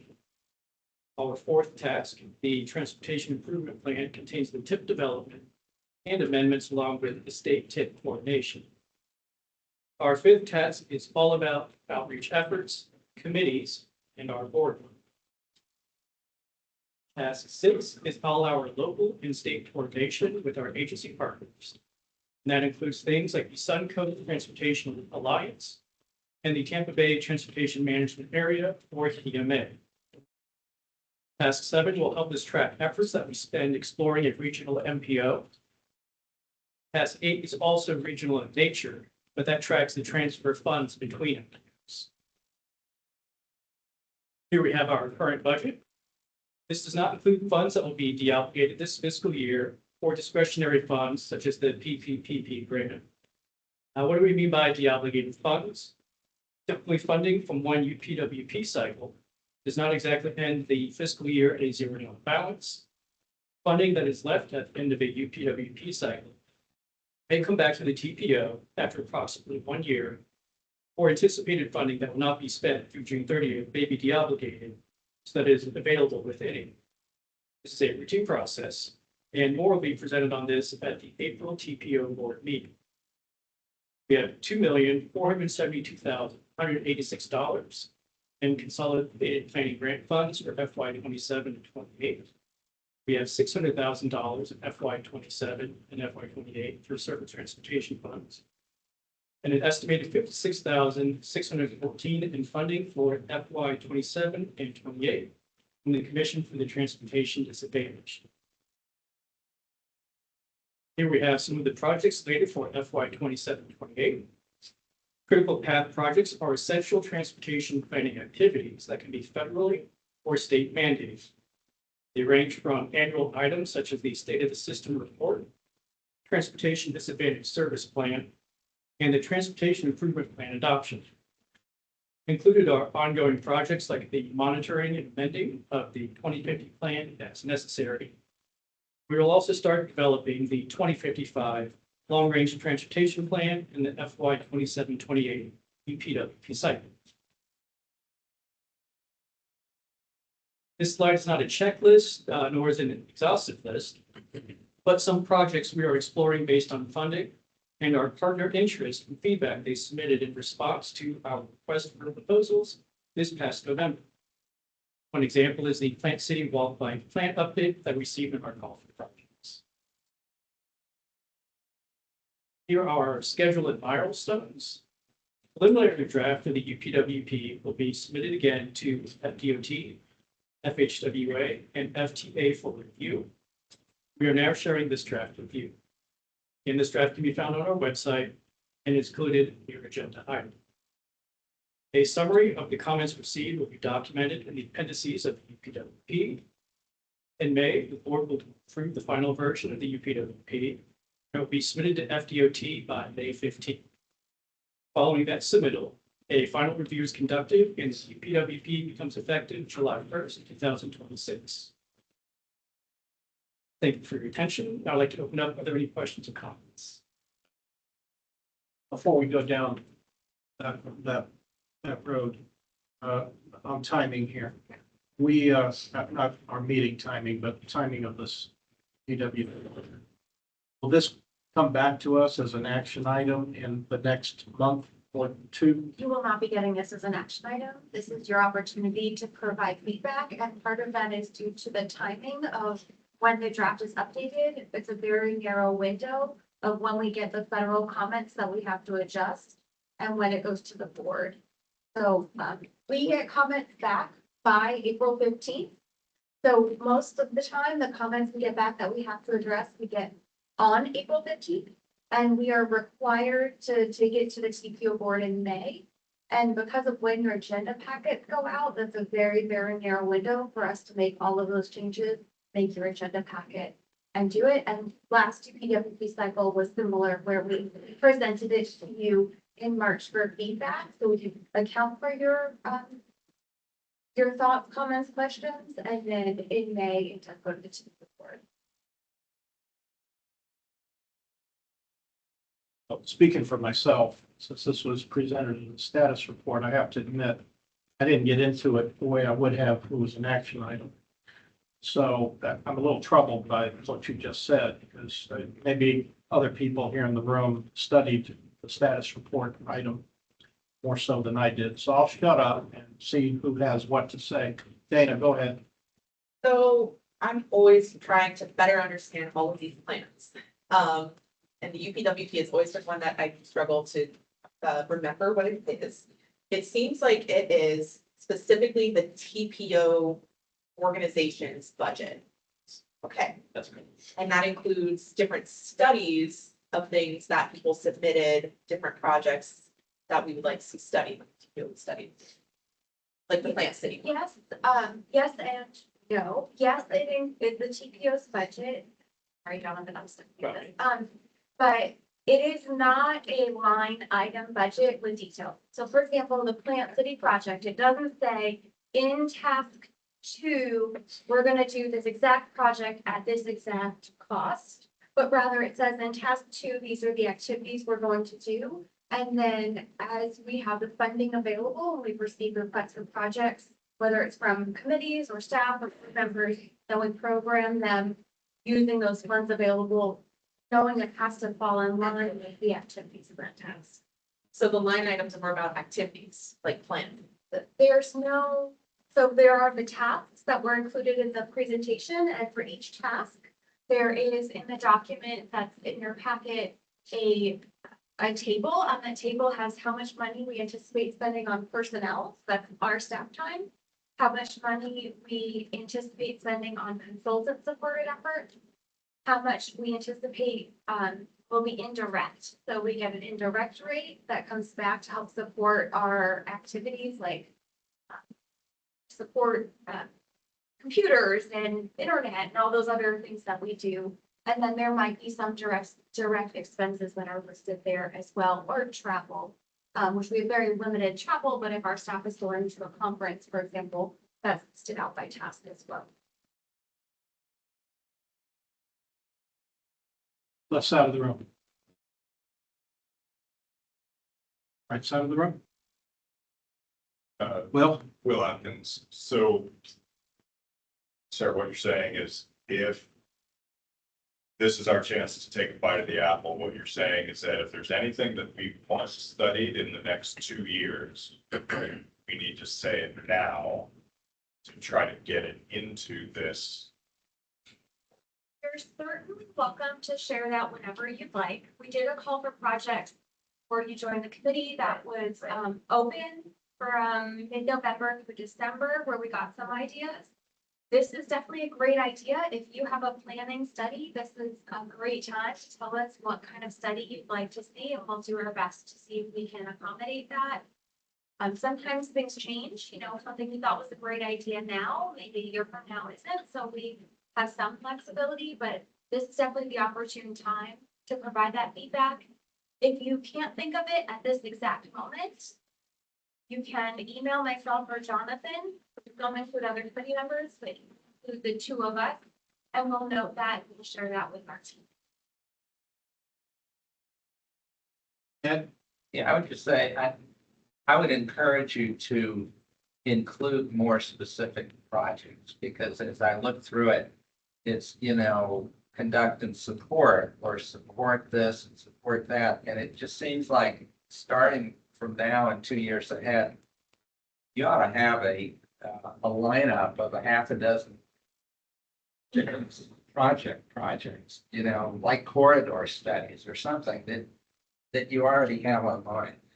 And I'll say in the background, we do have some of those details. Some of it does depend. For example, Jonathan mentioned the 2055 long-range transportation plan. We break that out into chunks, and the first of those chunks will be starting during this cycle. Okay. So, for example, the goals of that plan, some of the initial tech memos will be developed in this. Okay, just a suggestion. Thank you. Jamie? Thank you, Chair. So two things. The first one, my laptop just died, but it seemed like one of the pieces of information that was presented to us is just what category of priority different projects fell under. And I noticed that safety planning was not one of the critical path items. Can you explain that more? And then I had one other maybe comment.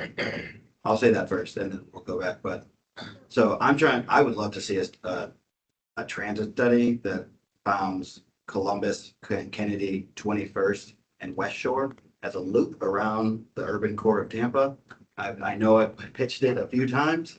Would love to see that implemented somewhere, somehow. So we did several places in the Unified Planning Program. So under task 2, for example, is where we do some of our safety studies. So in the current EPWP that we're in now, the implementation that you saw about the safety treatment effectiveness evaluation, that was covered under task 2. So safety is included in that. But safety is also included in other things. So for example, in the long-range transportation plan and data monitoring, where we do some of our, and the transportation improvement program, where we do our performance measures, that also includes safety. So it ends up being a little bit pervasive in several items. On the transit study piece that you asked about, one of the things we do try when we do these plans and studies going forward and in our current one is have some kind of project sponsor. We don't have to have a project sponsor per se, but I'll explain to you why we look at that is that we've heard from this committee and we recognize that we want projects to continue forward. And so we try to make sure that if we're going to be doing a project, we have buy-in from someone who could take it to the next phase. So for example, earlier today, you heard the Temple Terrace presentation, and that's been shared with Temple Terrace at several points in time. And they're very willing to kind of embrace that study. And I don't want to speak for them and their programming, but they're really supportive of pursuing things like that. And that was something we heard from them as a need. And then a project we did, and they're very committed to being interested in project. So as we think about what plans and studies we're doing, it is helpful if we have a project sponsor. For example, a city part, it could be the TPO itself if we have director or a board member kind of indication that they're supportive of that. But what we don't want to do is do a plan or study that doesn't have a next step. That's a good response to my comments. Appreciate it. Dustin? So I got two things here. So for the project sponsor, is that something you guys search out or you expect us to come with that based upon an idea that we'd like to see happen? It's Great. So sometimes we'll get it. A lot of the submittals that we got when we did our call for projects were from our agency partners. So we got them from cities or large these are projects they wanted to, and they are very logically then the sponsor of that project. If we get requests for projects that don't have that kind of logical sponsor lined up, we do have the ability to try to find one or just speak with our partners and say, hey, we've got this idea. Would you be willing to join us in pursuing that? And so we do have that ability. It might take that project a little bit longer to get started, or it might take a little more lifting to get it to proceed. And some of that just depends on what is the project. So if you as a committee or you as individuals have suggestions, we're really open to hearing those. But I just recognize that it might take us a little while to do it because we have to see is there interest in doing that? Is there available funding? And is there someone who could see it through so that it doesn't sit on the shelf? Okay, so when you issued out this call for projects, that just goes to certain entities or? It would send to every single committee that we have. So the citizen committees, the staff committees, it was also shared in our newsletter. So anyone on our newsletter email list got it. We also shared it with our TPO board members, the ones who authorized the call for projects. So now this list you guys provide here, is that the only list you have, or are there more projects out there? Because one thing I would like to see is a additional bridge across the Alafai River in South Hillsborough County between Bell Shoals Boulevard and 301. And I believe there was something done back in the day, but then it just stopped because I guess there were landowner issues and I don't know what, but. The tasks listed here are very intentionally high level, and then the detail in them are also somewhat high level, as I pointed out. And then we have the kind of details under that that are what allow us to do the projects if we have the right kind of support and funding and staff availability to do them. So we can definitely note that there's an interest in that. I'll say that's a really big project. And as you can see, the TPO has. Well, I get it, but I mean, we're here to look at how do we enhance safety, get people from point A to point B in an efficient manner.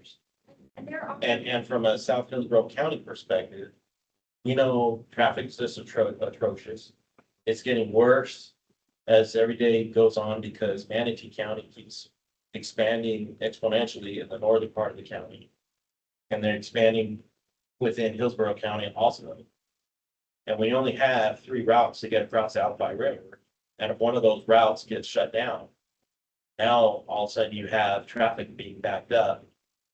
And when you get traffic backed up, you get people irate, they don't care about safety anymore. And it's a fed for all. And then you just start seeing the cascading of accidents happening. Taking note of the reference. More of a clarification question so everybody knows. Does your sponsor have any financial burden or responsibility for the projects you might try to get them to sponsor? Case basis, if we're, a lot of the time, we're looking for the project sponsor to participate in our project management team meetings, for example. So there might be a cost to them of staff time to participate in a meeting. If it's a really big project, we might entertain splitting something. For example, a couple of years ago, we did traffic counts with the city of Tampa, and we paid for some of them, and the city of Tampa paid for some of them. And then there's the question of the next step. The TPO is a planning agency. We're not an implementing agency. And that's where the project sponsor would have to look at, can they submit a request to put this on our list of priority projects, which would then make its way into the transportation improvement program and get funded. But some of those might be requesting more than what we have available to program. So as you get further down, there might be a different financial commitment than there is at the beginning. Dana? So 2 project suggestions, understanding that I don't necessarily know if there's a sponsor. Also want to make a note that like private entities can be sponsors too. It doesn't just have to be an agency, but like a super, like the port, like super high dollar economic drivers can sponsor things. A study of providing public transit, a public transit circulator from the airport to downtown and also to the Rays Stadium, the proposed Rays HCC Stadium. A study of that, I think there would be an appetite for. And another one that was recommended to me by some bicyclists is a connection between the Selman McKay Bay sort of trail that just ends in the middle of nowhere, but connecting that to the bypass canal trail. A study of that, which would probably have to go through Hillsborough County as a sponsor, but it's been brought up a whole bunch of times, so I'm gonna add it to the list. And actually, I think Okay, yeah, just note, we've hit the witching hour as far as our 8 PM adjournment. We don't have any more action items on the agenda, so if you need to leave, worry about quorum, and it won't be held against you. And I think we're probably pretty close to bringing all this in for a landing anyway. Any other comments? They can reach out to you after this meeting with emails and phone calls and office hours to do whatever else they have to do by way of making recommendations. Yes? You can reach out to myself, you can reach out to Jonathan, our phone numbers and email addresses are here. My phone number did change since the last meeting, so it is up to date on the slide and in my email signature. And in my email, you also have, and in the agenda packet, the ability to set up office hours with me, which is a 30-minute. Andrew? How close are we working with the city on, they're revising their code? Is that something that we're, intimately working with them on, and how that changes how we may address some planning and studies and things of that nature? I'm thinking even, there's certain probably neighborhoods and districts that may have a lot of conversations around parking, maybe a reduction of parking through waiver, what have you. I would imagine those areas would be warranted for, pedestrian enhancements, larger sidewalks, bikes, things of that nature to support. Closely with but we are hearing some updates on the land development code and some different people involved, and we can reach out to them and see where things are. And we've been talking about the integration between that and other things. And I just want to give an example related to that. We have team members that are very much involved with the Sulphur Springs neighborhood plan and supporting some of the activities there. I think there's going to be a bicycle pedestrian rodeo and some other activities coming up that we've been working with them on. Okay. Okay. We good? That item? All right. Let's see, where are we? Standing member requests, C and D, if we can dispose of this pretty quick, yeah. Yep, stay tuned. You're actually scheduled, if nothing changes, to get a big update on D at your next meeting, which is the potential regional merger. Unfinished business. Next CAC meeting is April Fool's Day. Yeah. That's nice. I don't know. April 1, CAC workshop on list of priority projects. Tell us about that. Yes, so in the past, we have held a workshop with the CAC on the transportation improvement program and a list of priority projects. We do want to highlight for you that those are two separate items. Last year, they were handled separately. This year, they're being handled separately and being done at two different meetings. So we have two workshops scheduled with you. They're tentative. After this meeting, I will confirm them.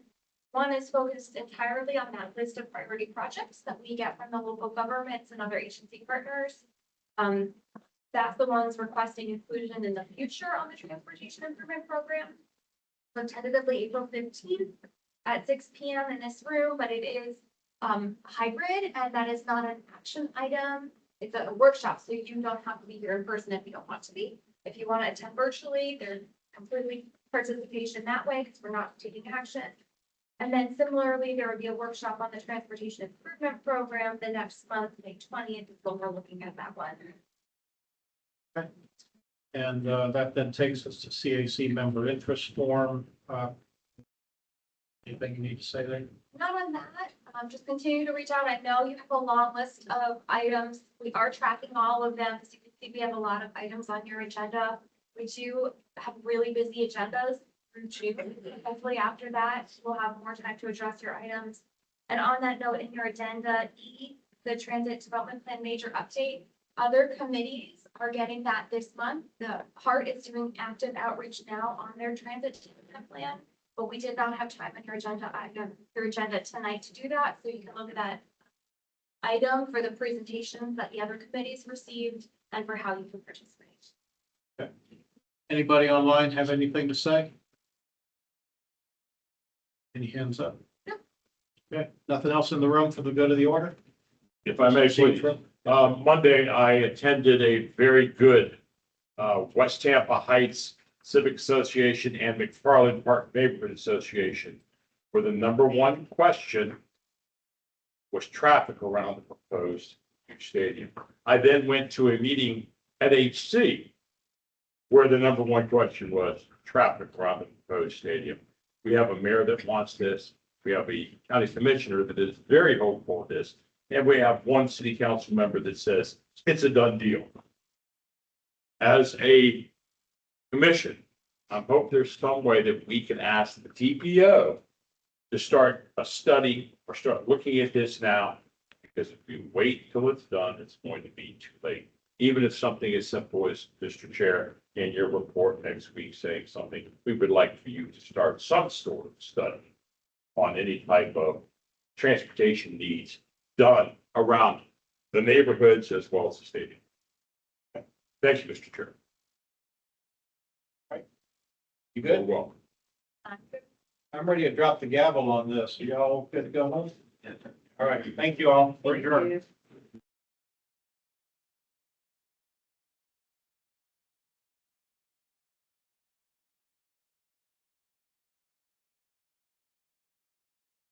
In the report. UPWC. Seem to remember